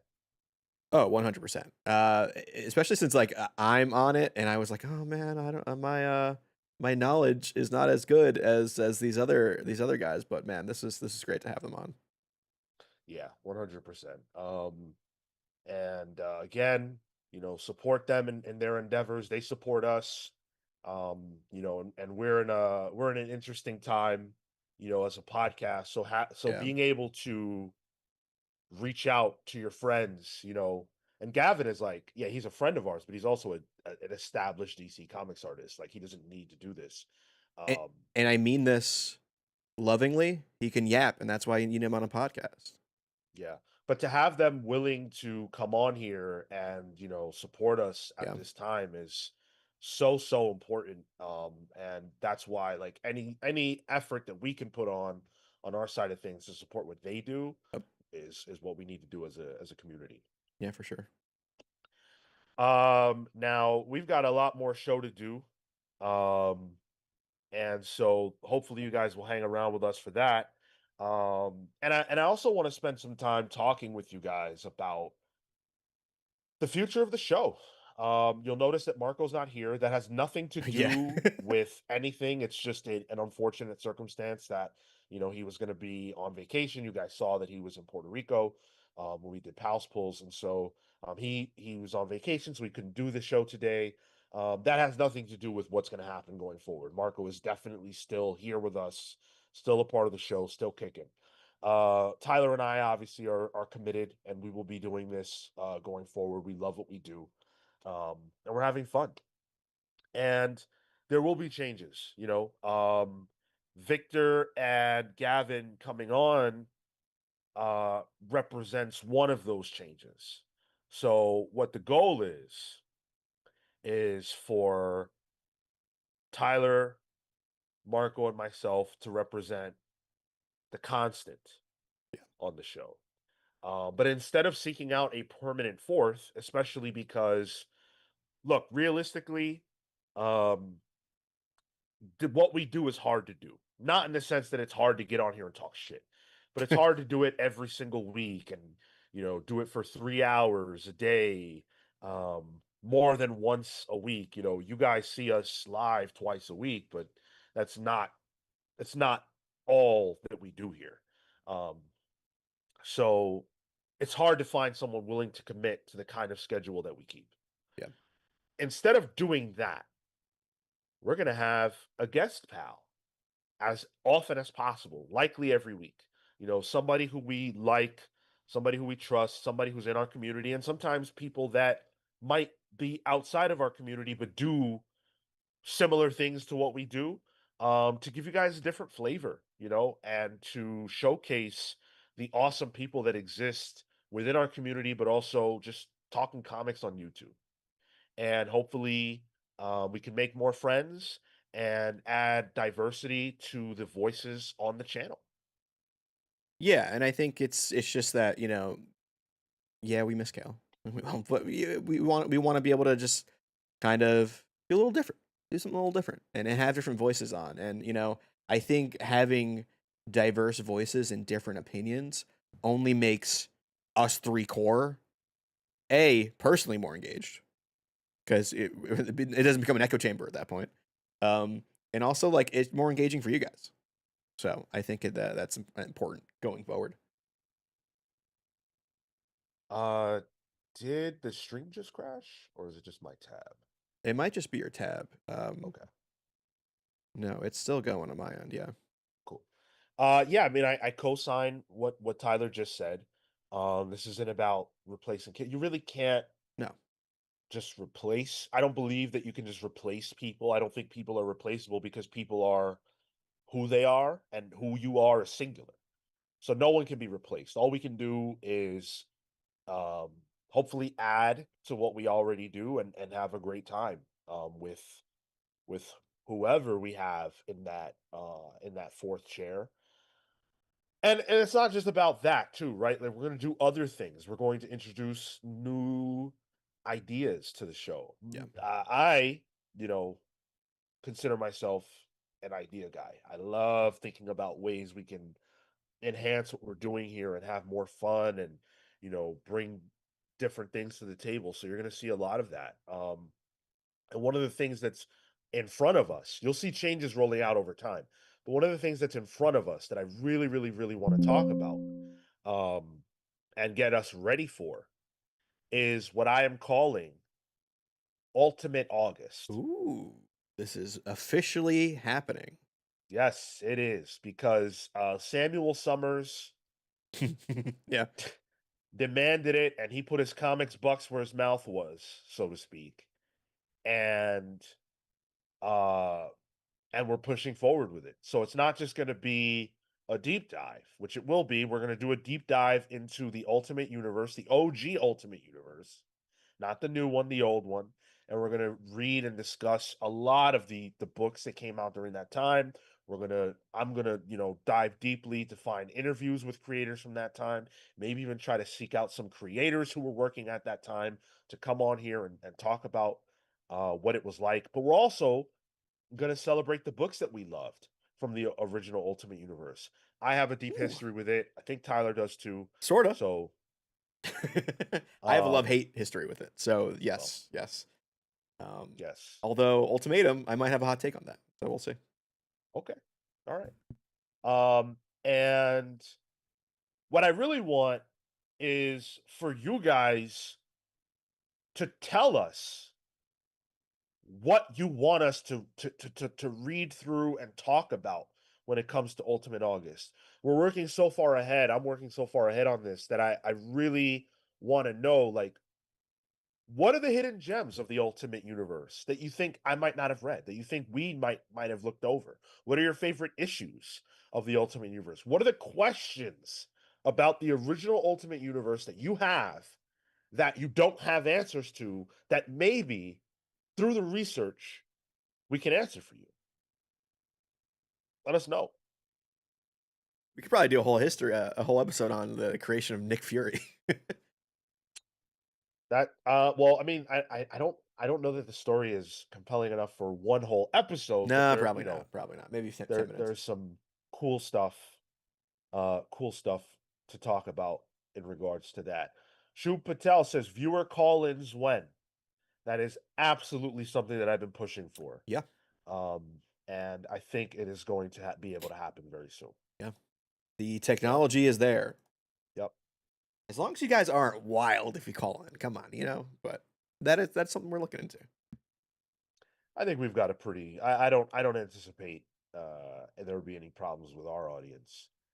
Cole says Ultimate Spider-Man Volume 1 trade was my first comic. I love it. Hell yeah. Hell yeah.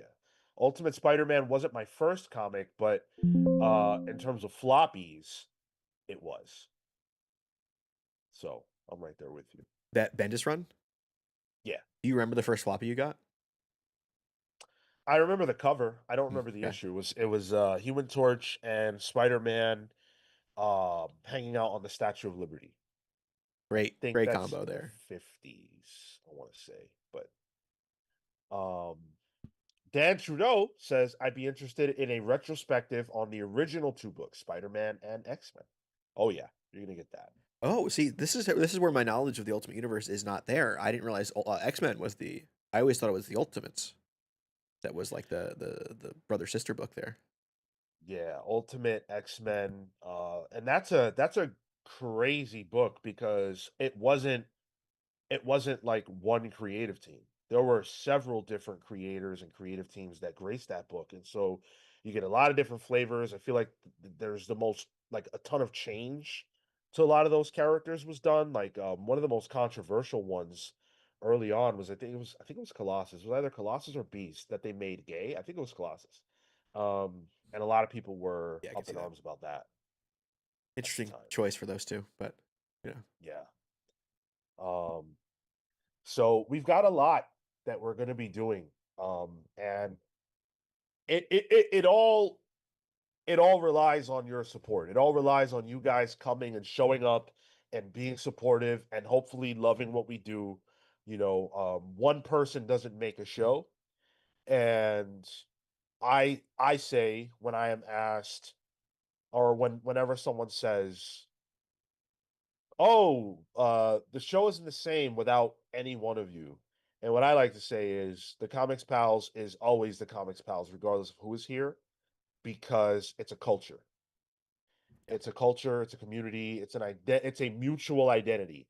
And so nothing changes. We go forward, we progress. Hopefully we do bigger and better. Not, and that has nothing to do with Kale. That just has to do with our ambitions as a show. Yeah, for sure. And we have big plans. Yep. Some weird ideas too. That's just how my brain works. But we have definitely some weird things cooking up, some fun things. And you actually, if you were on the channel, you saw something new recently, where we collected all the Ultimate, or was it Ultimate Spider-Man that we released? Yes, good call. Yeah, so that's on the channel right now. Either it was me who did this. Yes. I edited all of our individual reviews of the first 6 issues of the first volume of Ultimate Spider-Man and supercut them into one video, and it's very interesting to see those in succession, because opinions change throughout 6 issues. But it simultaneously it has rewatchability if you've watched it when it was happening, but also as a new YouTube watch for the Comics Pals, that might be something to jump into. But like just ideas like that are stuff that we're experimenting. It's the experimental phase where we're trying some new things this summer. Yeah, and please share your if you have ideas and things you want to see us do that are interesting to you, whatever, share them with us. The easiest way to communicate with us is, I mean, that is never happening. That's crazy, dude. He said Sean Jean Grey cosplay is close. It ain't close. It ain't happening. It's actually on the bottom half right now. You just can't see it. It's for Sean Yeah. only. The best way to communicate with us and give that direct feedback is through the Patreon. But honestly, truthfully speaking, I see everything you guys say. And I love the interaction and engagement. So if you have earnest ideas that you want to share, anywhere you share it, a good idea is a good idea. Doesn't matter if there's money behind it. So talk to us. Let us know. Pete Patron here says New York City Comic-Con meetup. We're there. Yeah, I don't think it's too soon to say we'll be there. Usually wearing our shirts too, so we're not hard to find. We might be a little fast. We might be moving.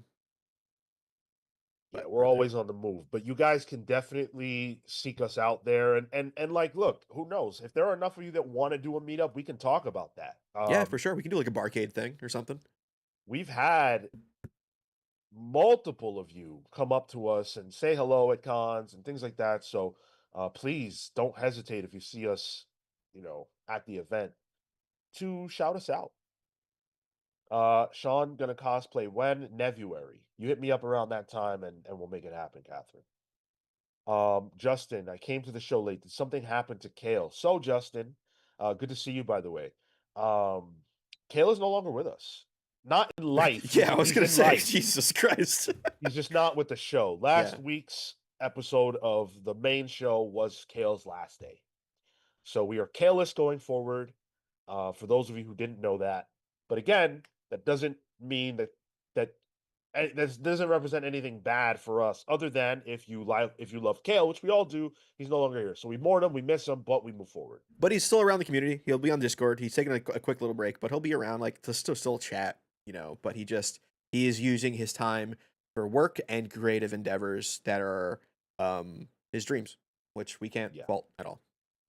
Yep, totally.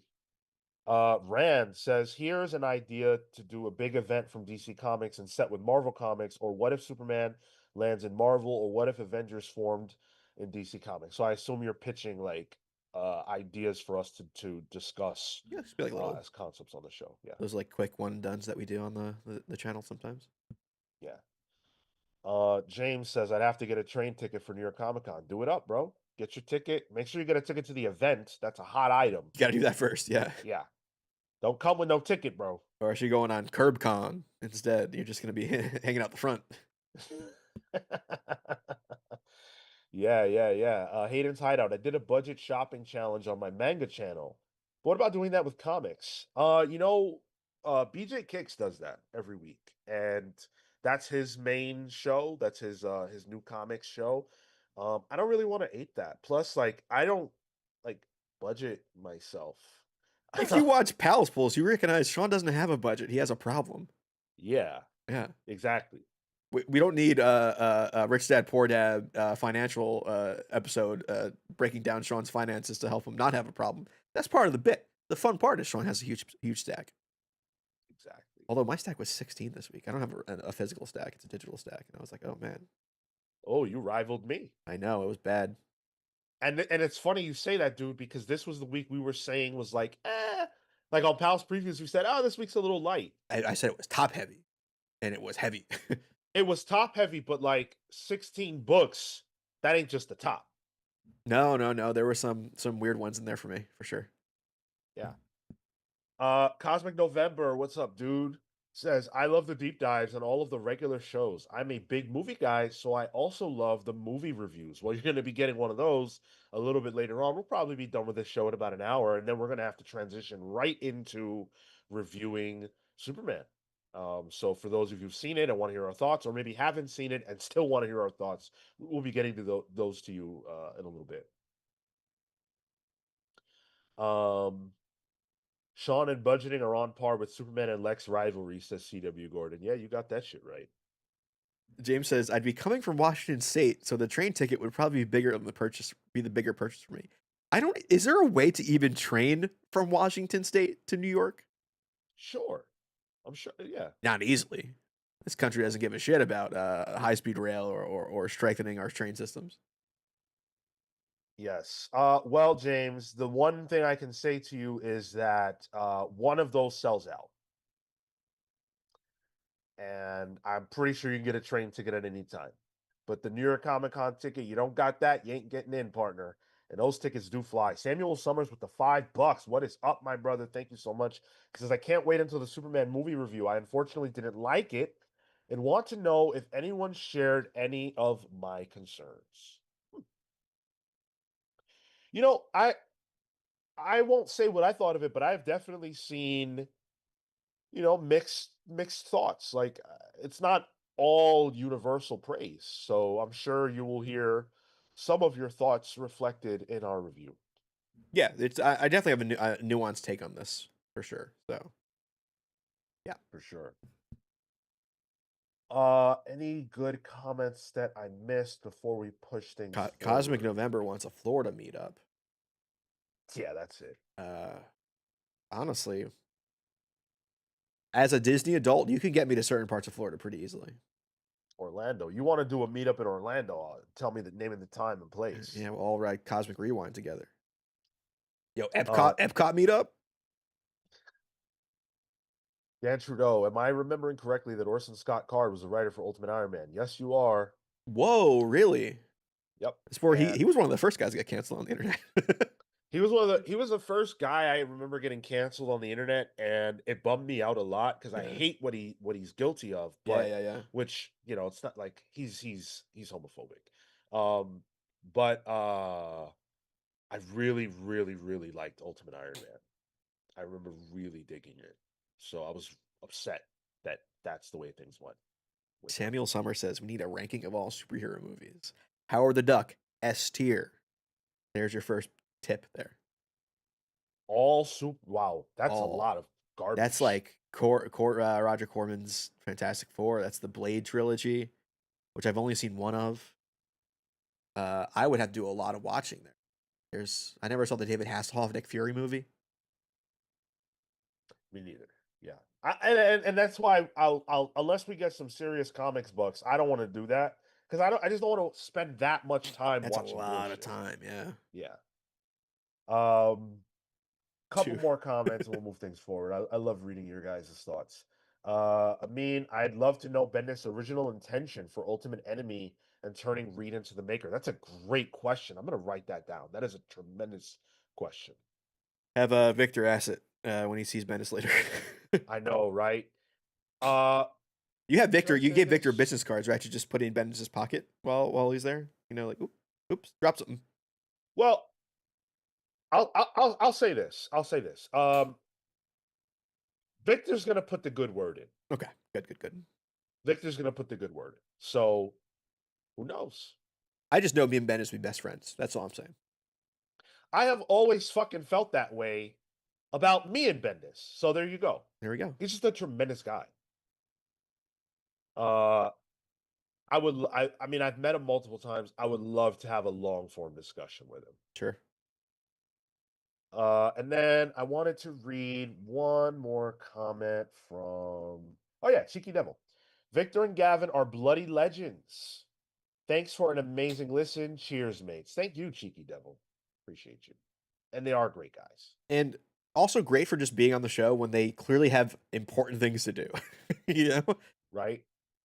Like Gavin is at a con. He sacrificed a little money, most likely. He's like, I'll go in a little late. I'm like, oh, okay, sure. Like, thanks, dude. Thank you so much. Steve Canaris. I love comics history, so would like to see retrospectives on legendary creators of the past. Maybe bring current creators to talk about their work from that creator that influenced them. That's a great idea, Steve Canaris, and I will take that down as well. I have one that I've always percolated in my head, and it actually ties into Barlord's comment here. He says, I grew up watching Howard the Duck and Zdarsky's run drew me in the comics, so that character has a special place for me.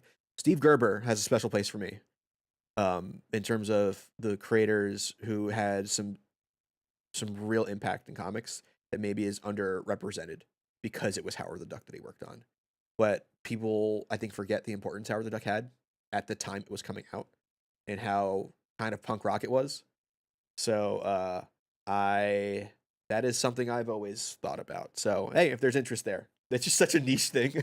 I don't know I don't know how well a thumbnail with Howard the Duck is going to do, but yeah, that's just something I've always loved. Definitely something to consider. And again, keep your ideas coming our way. We're happy to take them. Whether we use them or not is a different matter.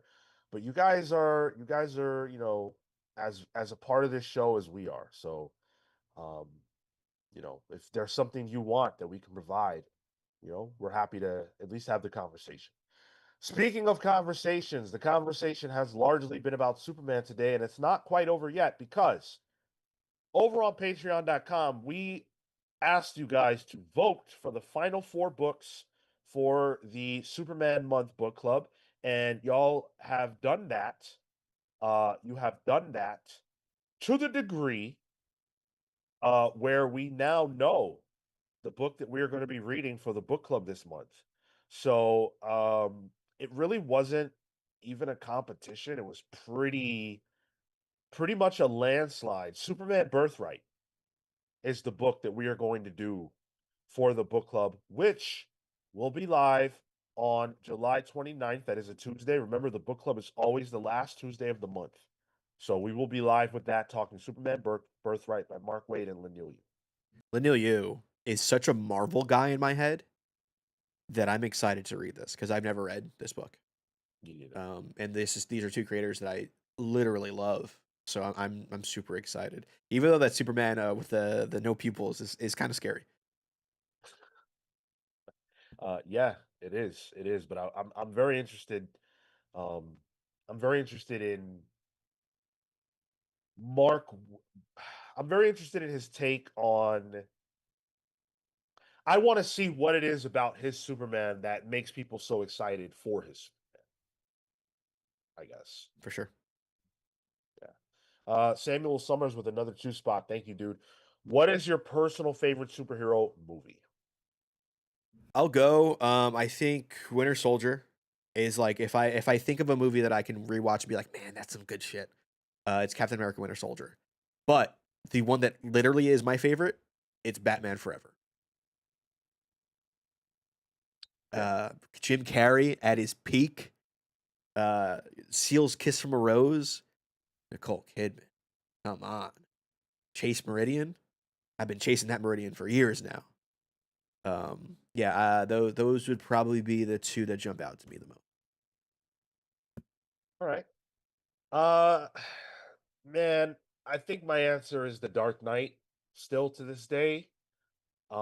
Infinity War is a very, very, very top contender, and so is The Winter Soldier. That's probably my my 3-way when it comes to superhero movies, comic book movies. It's a good question.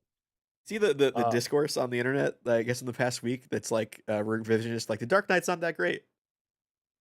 Yeah, and fuck everybody, right? Because I knew you would have an opinion on this. Yeah, because I just despise that kind of thing. It's like, dude, stop it.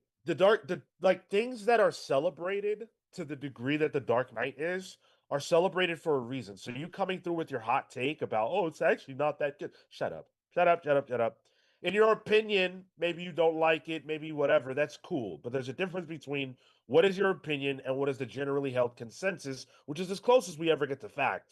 And the fact is that the Dark Knight is great. And plus, you could just shit on Inception instead, or Interstellar. And actually, Interstellar is probably an easier one to shit on. I personally think Batman Begins is my personal favorite out of the trilogy. But you can't. I think it's hard saying Dark Knight is a bad movie. Yeah, that's fine. Batman Begins is also great. Yeah, Heath's performance alone makes it a good movie. Like, he won the Oscar for it. Not to say that's the epitome of the dipstick of quality, but for actor performances, it kind of is. It's ridiculous. Absolute overthinker. I found the depictions of Africans a little disparaging in Birthright. Body features seemed exaggerated, reminded me of some old school Disney productions, which were problematic. That's interesting. Something to keep in mind. Yeah, we'll definitely keep that in mind. I think I remember Tintin. Like, Tintin did some problematic shit, but it's. An influential Absolute comic. overthinker creeping his way back into the community. I appreciate you, dude. He was thinking about those the birthright art. Look, if it bothered him, I see why. I see some people shouting out Spider-Man 2. I've been thinking about Spider-Man 1 and 2 a lot lately. Especially in the context of Superman. Sure. Yeah, sure. I think there's some similarities there. I feel like those were like, so Superman 78, right? I feel like those Spider-Man movies were the Superman movies of the 2000s. Yeah. I really have to rewatch the Spider-Man movies because I've been seeing a lot of clips from it lately, and I forgot how campy and Sam Raimi it is. Yeah. Like, I know it's Sam Raimi, but I forgot how much of his like Sam Russi he put into it, you know? See, and that would be fun. Like, that would be a fun watch along to do. Like, It doesn't take much to convince you to watch a Spider-Man or Spider-Man 2, Sean. Let's be honest. No. I could watch that at any I time. probably haven't seen it since before 2010. I rarely rewatch movies because I like in my head it's like, why spend the time to watch a movie when I could just see what I haven't seen? I guess. And I try to until my brain starts deteriorating, which we're getting there. I have a pretty good steel trap for movies and remembering them. Usually, if in my head, if you've seen a movie 3 times, then you've seen it. Okay. I mean, I rewatch movies probably more than I watch new movies, or at least historically. And so a movie like The Dark Knight, for example, I've seen an uncountable amount of times. Like, just in theater, I saw it. Like, I've seen it probably 5 times in theaters. Sure. That's the only time I'll rewatch a movie. It's if it's when I can see it in the theater again. Oh, the re-release? Yeah. Yeah. Or like I go to Alamo Drafthouse, they do all kinds of stuff. Like I saw Batman Returns there like last year. It was great seeing that in the theater for the first time. Sick. That's super fun, dude. Like, because there's movies that we both love, but would have been potentially too young to have seen in theaters at the time. Like, that's a great example. So I would love to go watch that. At the Alamo downtown in Manhattan. You got to go downtown for it. It's near like near Midtown Comics downtown, if that for context. But they do them there too. You know, because they are a smaller chain, they can do a lot more of these re-releases, and that's pretty much half of their business model is re-releases and not new releases. So yeah, there's definitely tons of stuff there. That's sick. Yeah, I got to look into the Alamo Drafthouse. Cosmic November says The Dark Knight is a fantastic movie. I just think it gets hate because Christopher Nolan is considered overrated. Well, here's a lesson. People who use the word overrated generally suck. And I don't believe in that. Christopher Nolan isn't overrated. People like him. That's what that means. Christopher Nolan has a stigma that is not his fault. The stigma is that Christopher Nolan movies are film bro movies. And I think the stigma of film bros has then tainted the films of Christopher Nolan. Like, I don't like Rick and Morty because of the fans. You know what I mean? Like, that's why I haven't watched it. And I feel like a similar situation is happening with Christopher Nolan movies. I think there's you can definitely critique Christopher Nolan. But saying he's bad, like when Oppenheimer came out 2 years ago, like that's just factually incorrect. To me, the word overrated means I don't like this as much as other people do, and I need a way to denigrate the opinions of the masses. And that's bullshit. Obviously, Christopher Nolan is one of the most celebrated directors of at least modern filmmaking. And whether you like his movies or not, there's a reason for that. You can't argue with that. Would you argue with the statement the pals are underrated? That I would not argue with. Okay. And I appreciate that, Electrix, but I also think saying something is underrated is a little different because there are hidden gems. There are things that, people might not have paid attention to, or wasn't on their radar, and that could be a different matter. Did you get the Odyssey trailer? I did. I didn't get it. I mean, I got the Fleischer Superman because thankfully I did that, but I didn't get the Odyssey trailer. I hadn't seen it. I saw a fake version online. Sean, this is gonna sound snobby. Prepare yourself. This is me saying something snobby. No way. read the Odyssey if you can. Oh, I would love to. Yeah. It's like, I know it's like there's a certain translation that I think is very good. There's more recent ones too. But it's just like, oh, I get it. I get why this is still read, and I get why this influenced everything. It's good. It's still really, really good. I actually was looking into to buying a copy a few months ago, or maybe it was longer than that, but it was whenever I found out that Christopher Nolan was making this movie. But I didn't know that like the translation really matters, and so I kind of got hung up on like which version to get, and so I ended up buying no version. So I have to figure out what is the best version. Maybe like Dan Trudeau will know, or maybe Steve Canaris. For some reason, I think of those two when I think about that kind of book. Matt Fisher with the 4.99. What is going on, Matt? Good to see you, brother. What is going on with One World Under Doom, X-Men, and Electric Blue Superman in the current timeline? Electric Blue Superman doesn't exist, but I believe John Kent has some of his powers. Yeah. He's not exhibiting them currently in Secret Six. I caught up to that recently. But there was a time where he did have those powers. So, like, he was freaking out, and he would showcase some Electric Blue Superman powers. We're gonna talk X-Men though soon, so stay tuned. Yeah, we definitely will. So thank you, Matt, for that. Really appreciate it, dude. CW Gordon says just learn classical Greece and read the original. I'll get right on that. Yeah, just do it. You think you can be done by next week? Yeah. Cool. Yeah. Cool. I'm a fast learner. All right, we got to move the show forward. Superman. We are in our top 5 favorite Superman characters, and we're gonna do number 4 today. Tyler, please take it away. Number 4. I actually went to the wrong slide. I have a list here. Yeah, so number 4 is only solidified after seeing the most recent Superman movie. And that is Crypto. I love how kind of dumb the idea of Crypto is. Like, there's the idea that, oh, Krypton's this planet light years and light years away, but they all kind of just look like white people. And also the concept, like, oh, they also just have dogs, is funny to me. But I think there is a need for Crypto in comics. It really helps solidify, Kal-El Clark's humanity in a way. And I was a real fan of that Crypto cartoon show.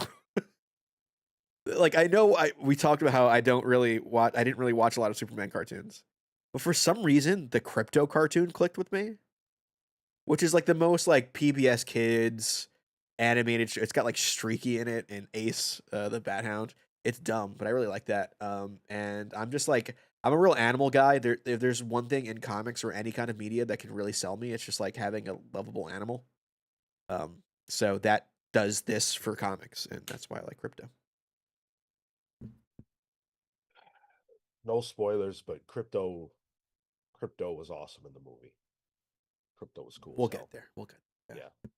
Yeah.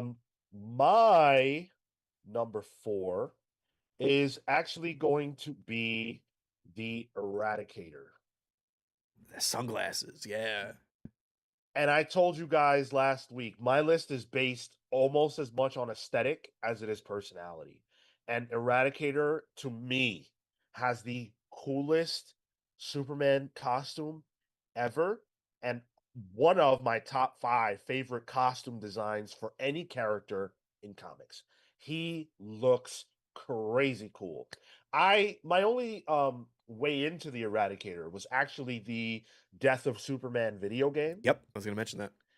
Because I didn't read comics at the time, but I played that game, and I didn't understand, like, I didn't know all the nuances of like how he existed and everything else. I just knew that he looked sick as shit.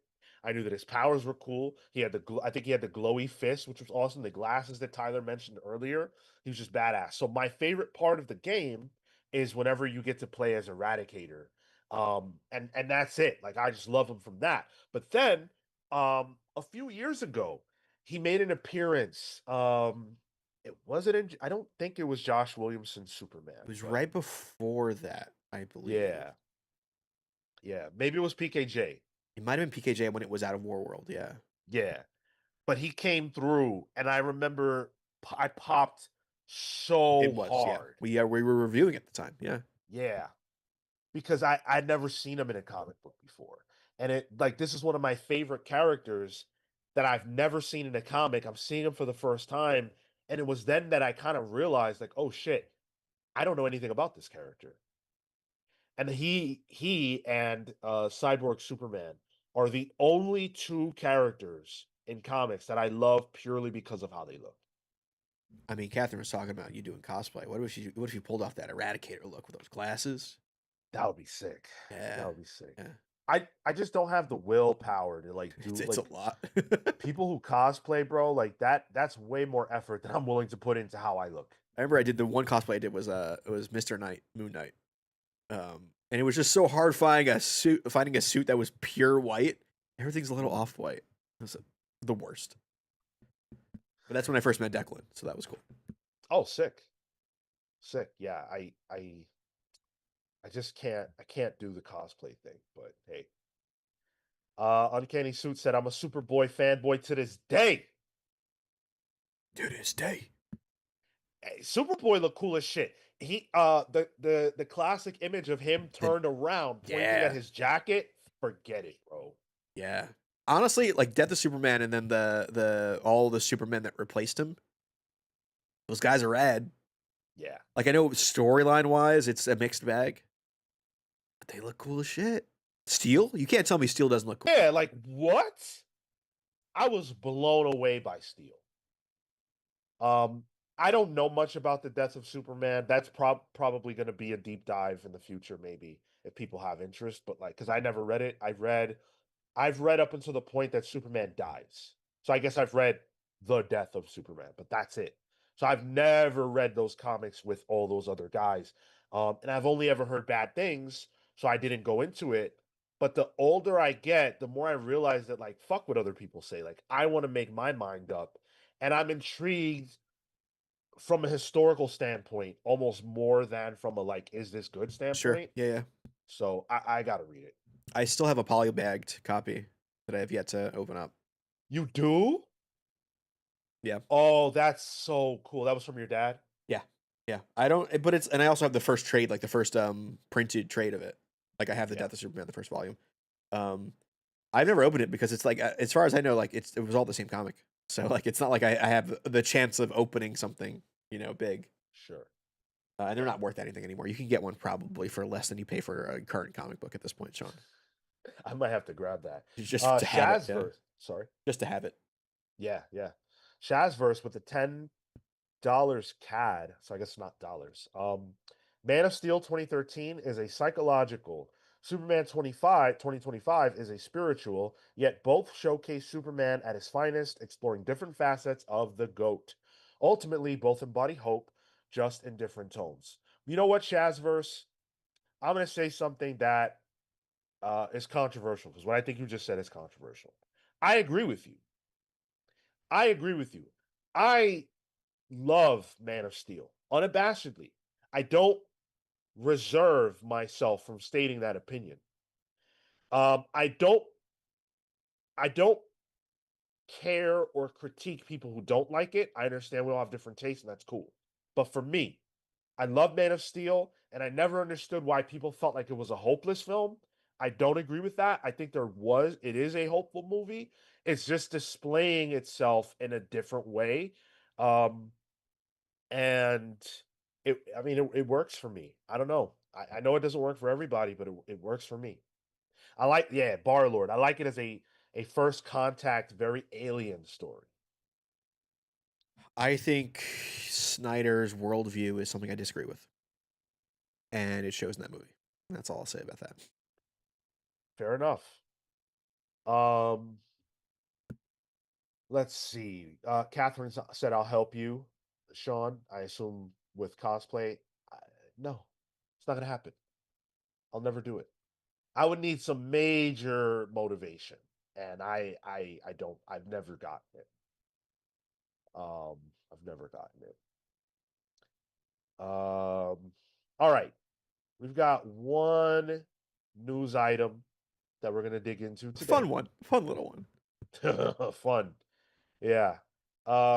X-Men Age of Revelation has been announced by Marvel.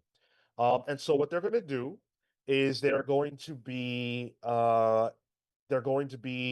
changing the names and suspending a bunch of the books in the X-Men line and others to deviate and get into the Age of Revelation storyline. This is going to be led into by a book called Age of Revelation Zero, which comic book stores are going to have next week. It's coming from Jed McKay and Humberto Ramos. Love to see that. That's going to let us know how this new story, how this new status quo came to be. That's an interesting turn. It means that we are going to have to talk about this book on Pals Pulls. So I've got to I got to take another look at what we're talking about on Pals Pulls and rejigger things. So this is all spawning from Doug Ramsey, who is now the new Apocalypse, but he's calling himself Revelation. He is super powerful now, and somehow that's going to lead into what is coming. And so here are the titles for the books that we're going to be getting. Amazing X-Men, Unbreakable X-Men, Expatriate X-Men, Radioactive Spider-Man, okay, X-Vengers, Iron and Frost, Binary, Long Shots, Sinisters 6, Cloak and Dagger, Omega Reds, Undead Pool, The Lost Wolverine, Laura Kinney's Sabretooth, Rogue Storm, and X-Men Book of Revelation. And it seems to be split between these two sections. There's X years from today, 10 years from today, and then the Age of Revelation, with different titles possibly being under those banners. They don't explain it, but the image they show of the titles of all the books does kind of segment them into two separate sections. Why, I'm not sure.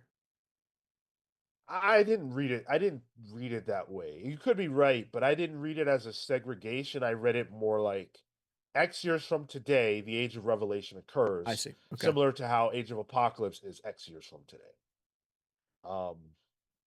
But again, we don't know, so you could easily be correct on that. We'll find out. What does this do for you? Nothing. No. So here's the thing. I have never really cared for Age of Apocalypse. I wasn't reading comics at the time. No real media that I've enjoyed outside of the comics has tackled Age of Apocalypse well. And like for me, Age of Apocalypse is a whole bunch of cool designs that make cool action figures. That's it. And trying to call back to that with this new event on an X line that's already kind of middling for most of the line isn't really that compelling to me. That being said, a lot of these titles look stupid, and if there's anything that I do want to do is check out stupid fun. Like Cloak or Dagger literally made me laugh out loud when I read it. I was like, that's stupid, but I like it. Like there's a character from Marvel Rivals that you should be tackling. You know, like they're people know who Cloak and Dagger are now. That game did more for them than their freaking TV show did. So capitalize. Yeah, have fun. Omega Kids sounds fun too, because that seems quite choir related.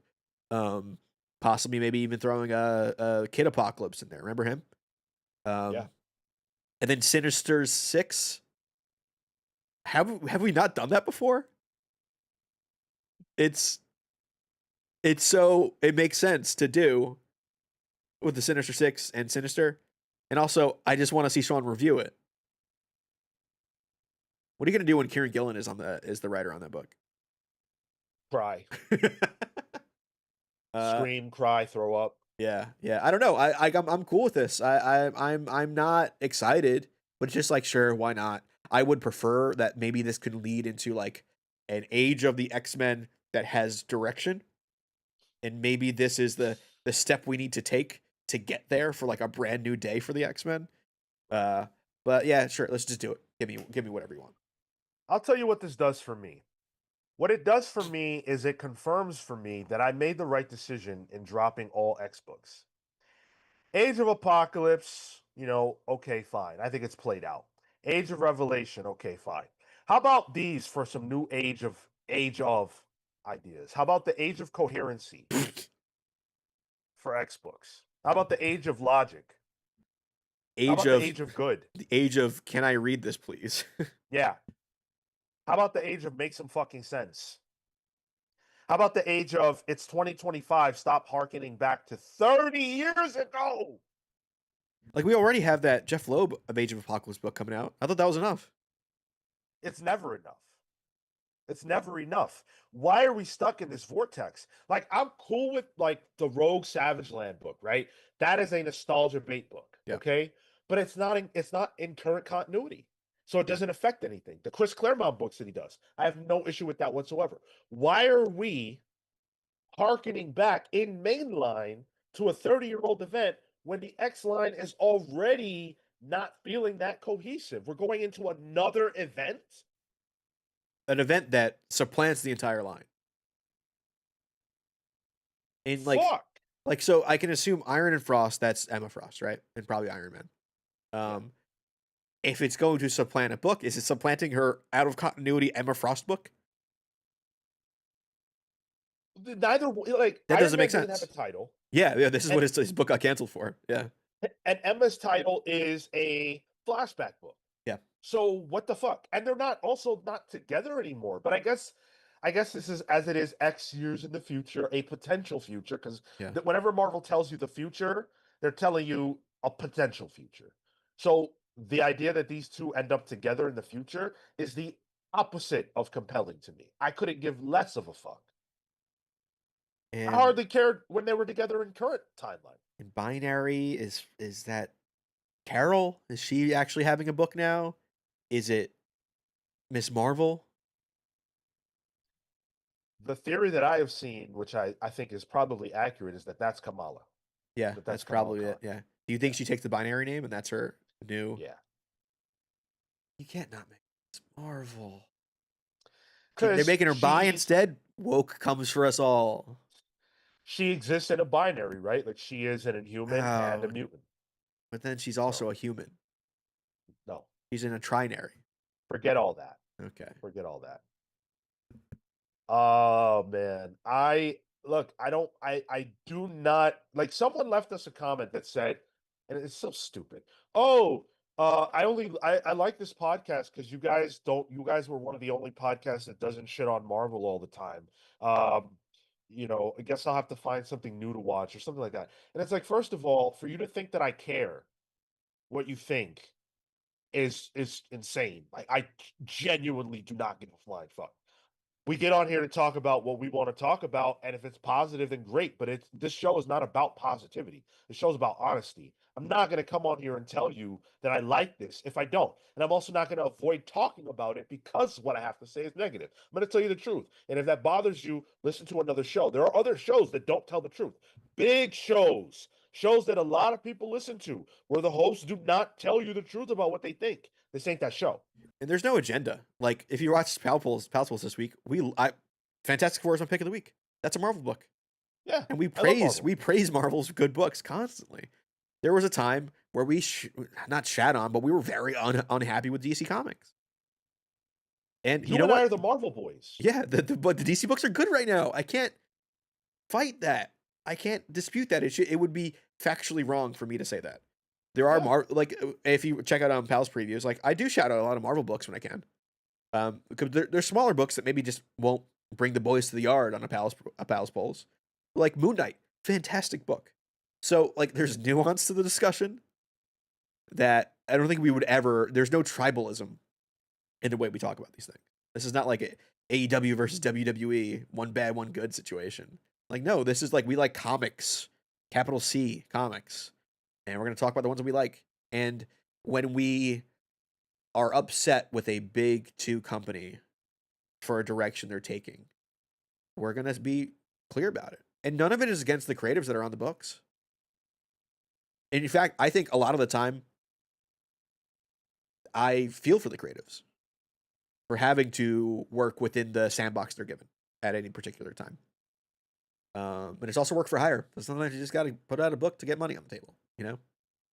I that last point you made, I feel it especially with the X line right now because Yes. Yep. I genuinely believe in my heart of hearts that Gail Simone, if Marvel came to her and said, "You have free reign, do what you're gonna do," I think that X-Men book would be insanely good. The one we're getting now is all right, but I think it could be so much better. I just had a thought. Imagine Gail Simone writing during Krakoa. Oh my God, She please. would have killed during that era. Please. The slower pace, the leisurely pace of being everyone kind of being, kumbaya. That's Gail Simone. Sweet spot right there. Yeah, come on now. Come on. JetX said, how are the main books working during this? Just getting renamed or being put on pause, like with Night Terrors? So it's a combination. Some of them will be put on pause, some of them will be renamed. We don't know all of the nuances of that quite yet, but we will soon. I think they said next week we should be getting creative team announcements. Yeah, next week is when the issue 0 drops, which is coming from Jen McKay and Humberto Ramos. So I would imagine that we'll get a lot more info with that. I do like this one comment from Shiv Patel. He says, on the contrary, I don't think you guys glaze Kelly Thompson books enough, so do that more. Cool. Noted. Not a problem. Not a problem. We love Kelly Thompson. And again, like there are Marvel books that I love that we just don't talk about on the podcast. Like I think Immortal Thor has been phenomenal. It's just not a book that we really review that much. I don't know. My chat broke, but someone said that it's when the hate flows on Saturdays, and on Thursdays we're pretty chill. I don't know that it's hate even. I don't feel hate inside of me for anything related to comics as far as like people making comics. I had Marco uninstall my hate module, so I don't think it really exists for me.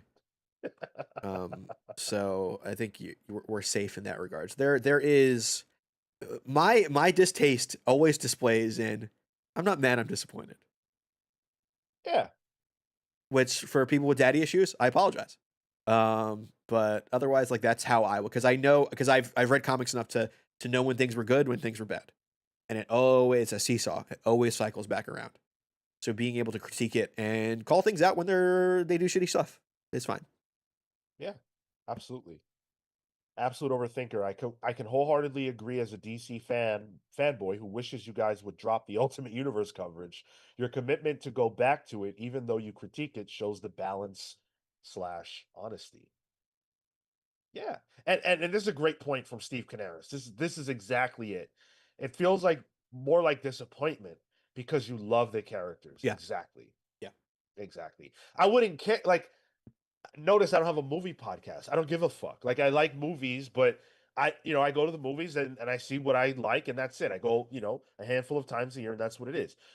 I care about all the characters we talk about on these shows. And so if I don't like something that comes out, it's a disappointment that I didn't enjoy it because I want to enjoy it. I have never ever read a book that I didn't want to like. Never, except Superior Spider-Man. That's it though. I've read everything I read I intend to like. And if I don't, that sucks. There was one more comment I wanted to read. Shit, I lost it. Oh, it was from Justin. And I want to read this comment because I know that Justin is a super big fan of the X-Men and Cable and Bishop and a lot of that stuff. And he said, I am so over these Age of Blank phases. On the bright side, maybe we'll get a decent relaunch after. Dude, even the guys who this stuff is quote unquote for are over it. He has a Cable icon. Yeah. Like, to like Cable as your favorite character means you gotta like bullshit like Ascani-san and like you gotta be able to trudge through it and enjoy it still. Even Justin, not the biggest fan right now. He swears by it. Yeah, dude. I gotta tell you, man. This doesn't inspire hope in me. I wish I felt like Justin that maybe we could get a nice relaunch out of this, but I'm out. I'm out. And I think I'm out until I hear from people that I trust who don't like this era that they're back. So maybe Tyler. Maybe you'll be the one to let me know. I'll be a masochist and read all these, at least the first issues. And you know what? I say I'm out, but it's like we do a show. I have to read some amount of this. If one of them winds up being a Glob Herman spotlight comic, you could get me. He's on the cover with just a gun. He's like Glock Herman instead.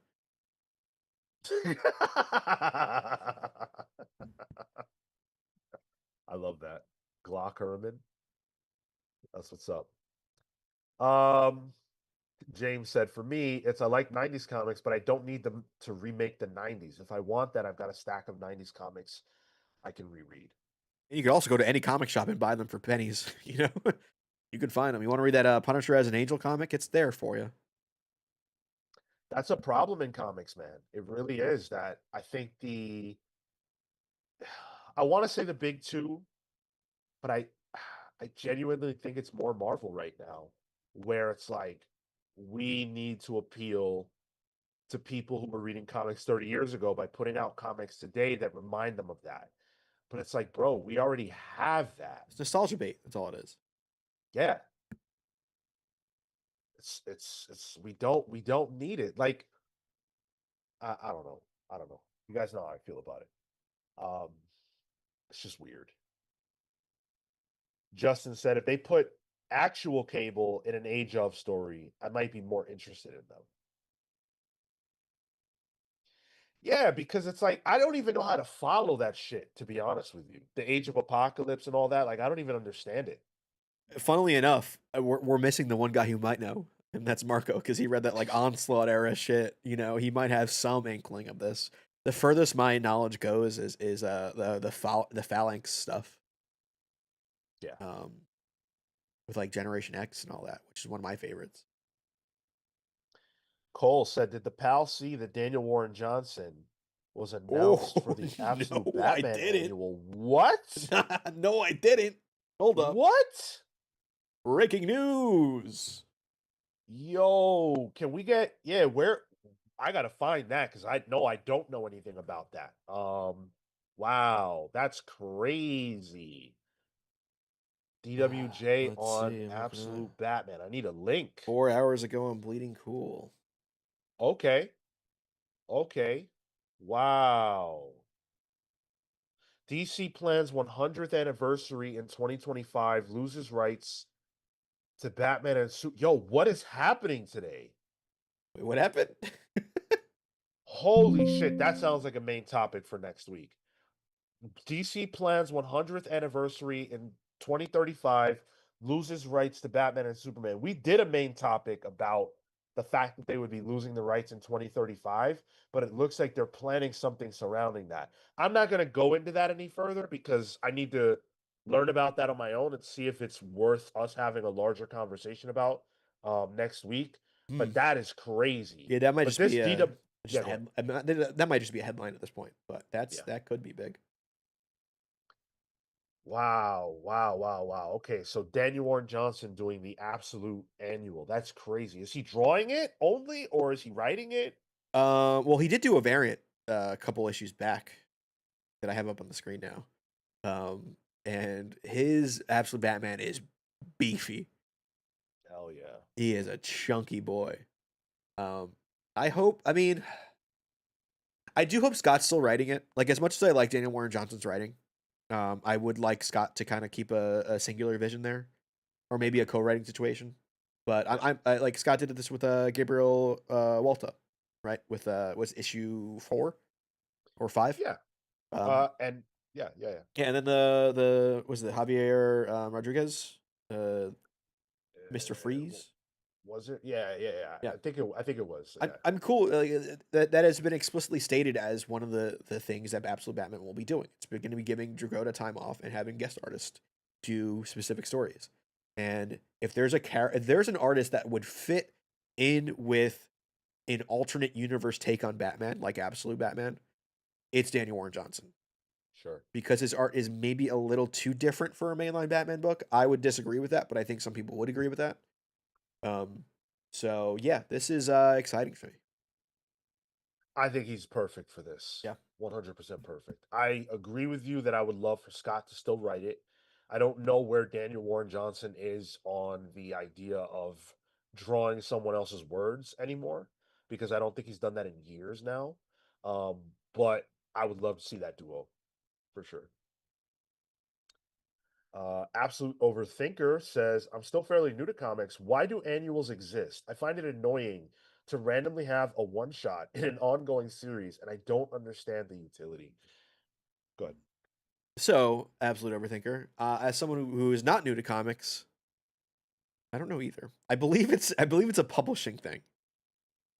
In terms of it was something they had to put out annually because of it being a physical printed thing. They just kept they've continued the thing. I don't know the exact reason why. I don't know why they were started, but I know the function, or at least what the function used to be. I don't think this is the function anymore.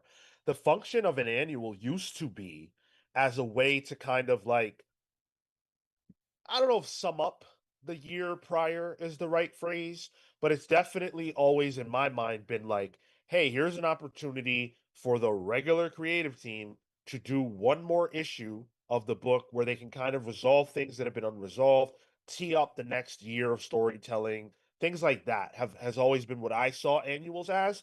Of late, more so they've been opportunities for guest spots on books, and I don't care for those kind of annuals. In fact, I stopped buying annuals once they stopped being the primary creative team on them. Agreed. Yeah. So yeah, I'm pretty much all out on annuals. But this one is one that I will absolutely dig into. Steve Canaris, I don't know the origin, but it's a great tryout for new creators. It can be that. I've seen it used that way. It's used so differently now than when I started reading comics that it feels alien to me. But I do like that conceptually. I just don't have an interest in buying baby's first comic, and it's an annual for a book that I otherwise enjoy.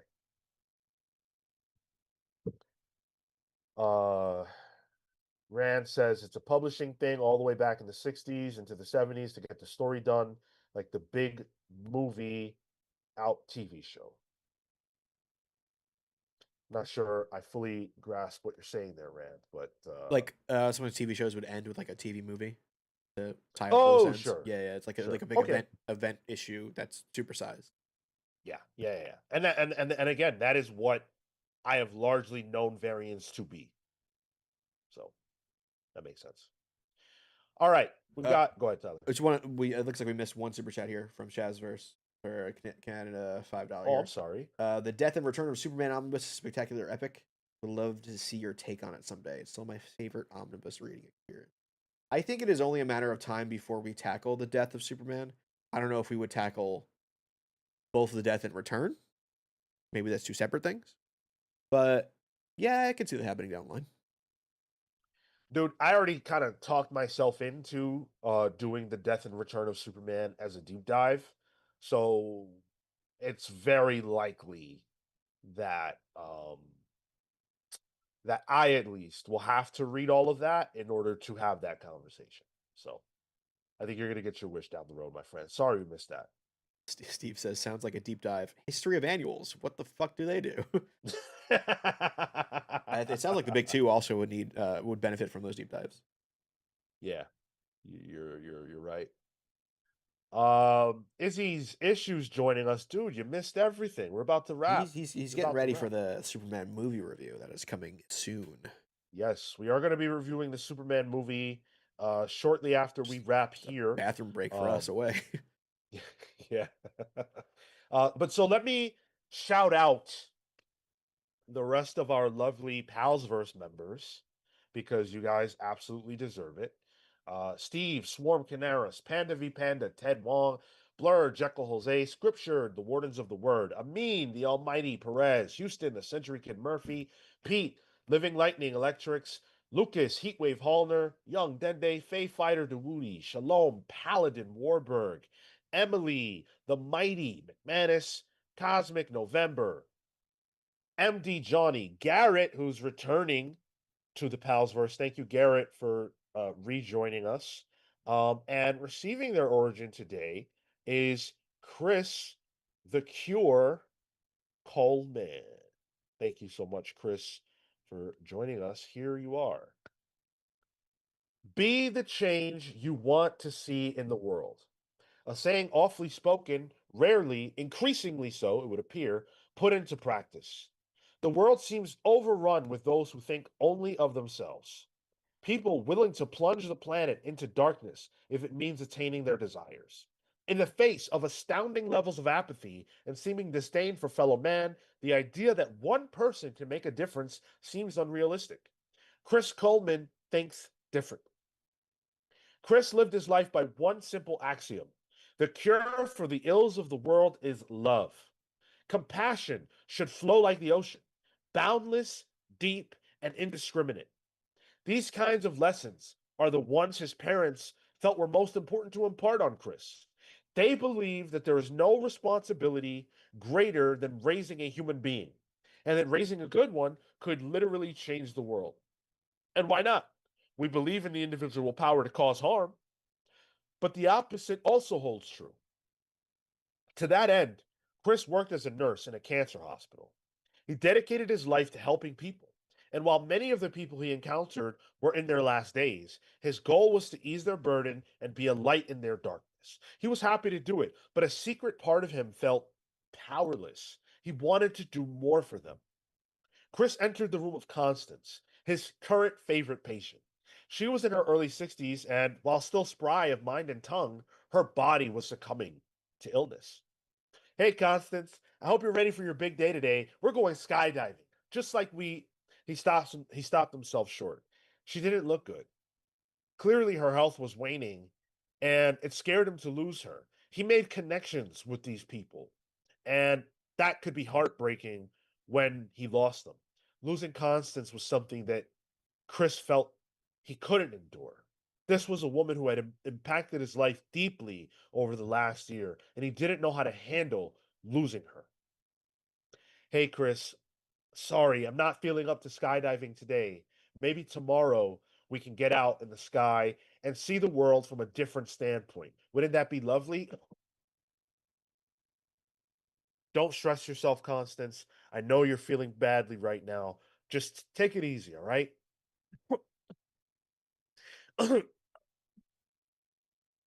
She started to flatline. Things were quickly getting bad. Chris hit the button, signaling for nurses and other aides to come his way. He began to cry.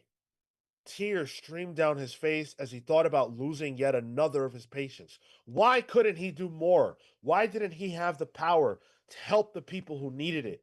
Why didn't someone do something for these people? He cried and he touched his face, and Constance reached out her hand for him. He touched her hand. Don't cry for me, Chris. It's okay. This is my fate. You have been lovely to me. You have helped me so much. You are a light in my life.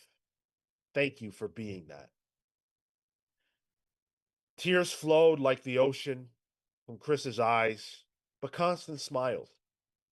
Her pain was coming to an end, and Chris was helping her get through this time. Listen, if there's anything you need, if there's anything I can do, please tell me. I'll do anything to ease your burden. You're doing it by being here with me now. She said those words as she slipped away. Chris touched her face, touched her eyes, his wet hands leaving the marks of his tears on her face. He sat dejected in a chair next to her as various aides rushed into the room. He couldn't watch this. He had to leave. He stepped outside, went to the bathroom, and just cried his eyes out, thinking about the life that was being lost in this moment. Her children, her grandchildren, not here for her in this moment. Not here to watch her last moments. Chris, where are you? Where are you? He could hear yelling from outside. He exited the bathroom and saw that one of the aides was standing there. Chris, it's a miracle. Constance, she's okay. She's okay. His eyes got huge. What do you mean? He rushed back in and he saw his favorite patient looking healthy. Almost healthier than he had ever seen her. How was this possible? He thought, what was the last thing he had done? He touched her. His eyes, the tears. Could that have made the difference? Could Chris have saved Constance's life? How could that be possible? Maybe the love that Constance had, or that Chris had for Constance, saved her life. Maybe love really is the cure to her and all of our ills. Thank you, Chris, and welcome to the Palsverse. Sick. Good stuff. When you were coughing, I thought like, oh man, I can't ad lib Sean's origin. I hope that was, and then you were acting. Oh shit, he got those me. were the fakest coughs of all time. I thought it was real. I was worried. He got me. Thanks for listening, everybody. Sunday Morning Sessions says, I am new to the Pals thanks to the algorithm. First time seeing an origin story. Almost 50 years old and blubbering. That was powerful. Wow. Thank you for sharing that. I really appreciate you saying that. Thank you so much. And thanks for joining us on Saturday morning. Yes. Yes. Sunday Morning Sessions made time for us on Saturday. We found the off day. Yeah. Yes. Thank you. If you would like an origin story of your own, a superhero or supervillain origin, the only way to get that is through our Patreon page, join the Palsverse tier or higher. We'll get you one of these. We have a backlog that we're working through. It's a great problem to have because it means you guys are supporting us. But I am sorry that, we're working through it. So if you have an origin that's due, do not think that we've forgotten you. We have not. We will get to it. I am working hard. And we love you guys, and we love being able to do this for you, for what you do for us. Thank you so much. All right. We're going to get out of here because we have a review for Superman to do. We will be doing that, let's say 110-ish. We're going to give ourselves a little bit of a break. So let's say about 110. You guys come right back here, spin the block, and come back to our channel. We will be live with you. Thank you so much for listening. Again, the future of the Pals isn't in jeopardy. It's not in doubt. It's beautiful and bright. It's just unknown to you guys right now. And we're so excited for the future. You got a glimpse and a taste today. Things will continue to change. But one thing that will be constant is that the Comics Pals will be here. We're not going anywhere. I'm excited for the future. Hopefully you guys are too. See you in the future. Until then,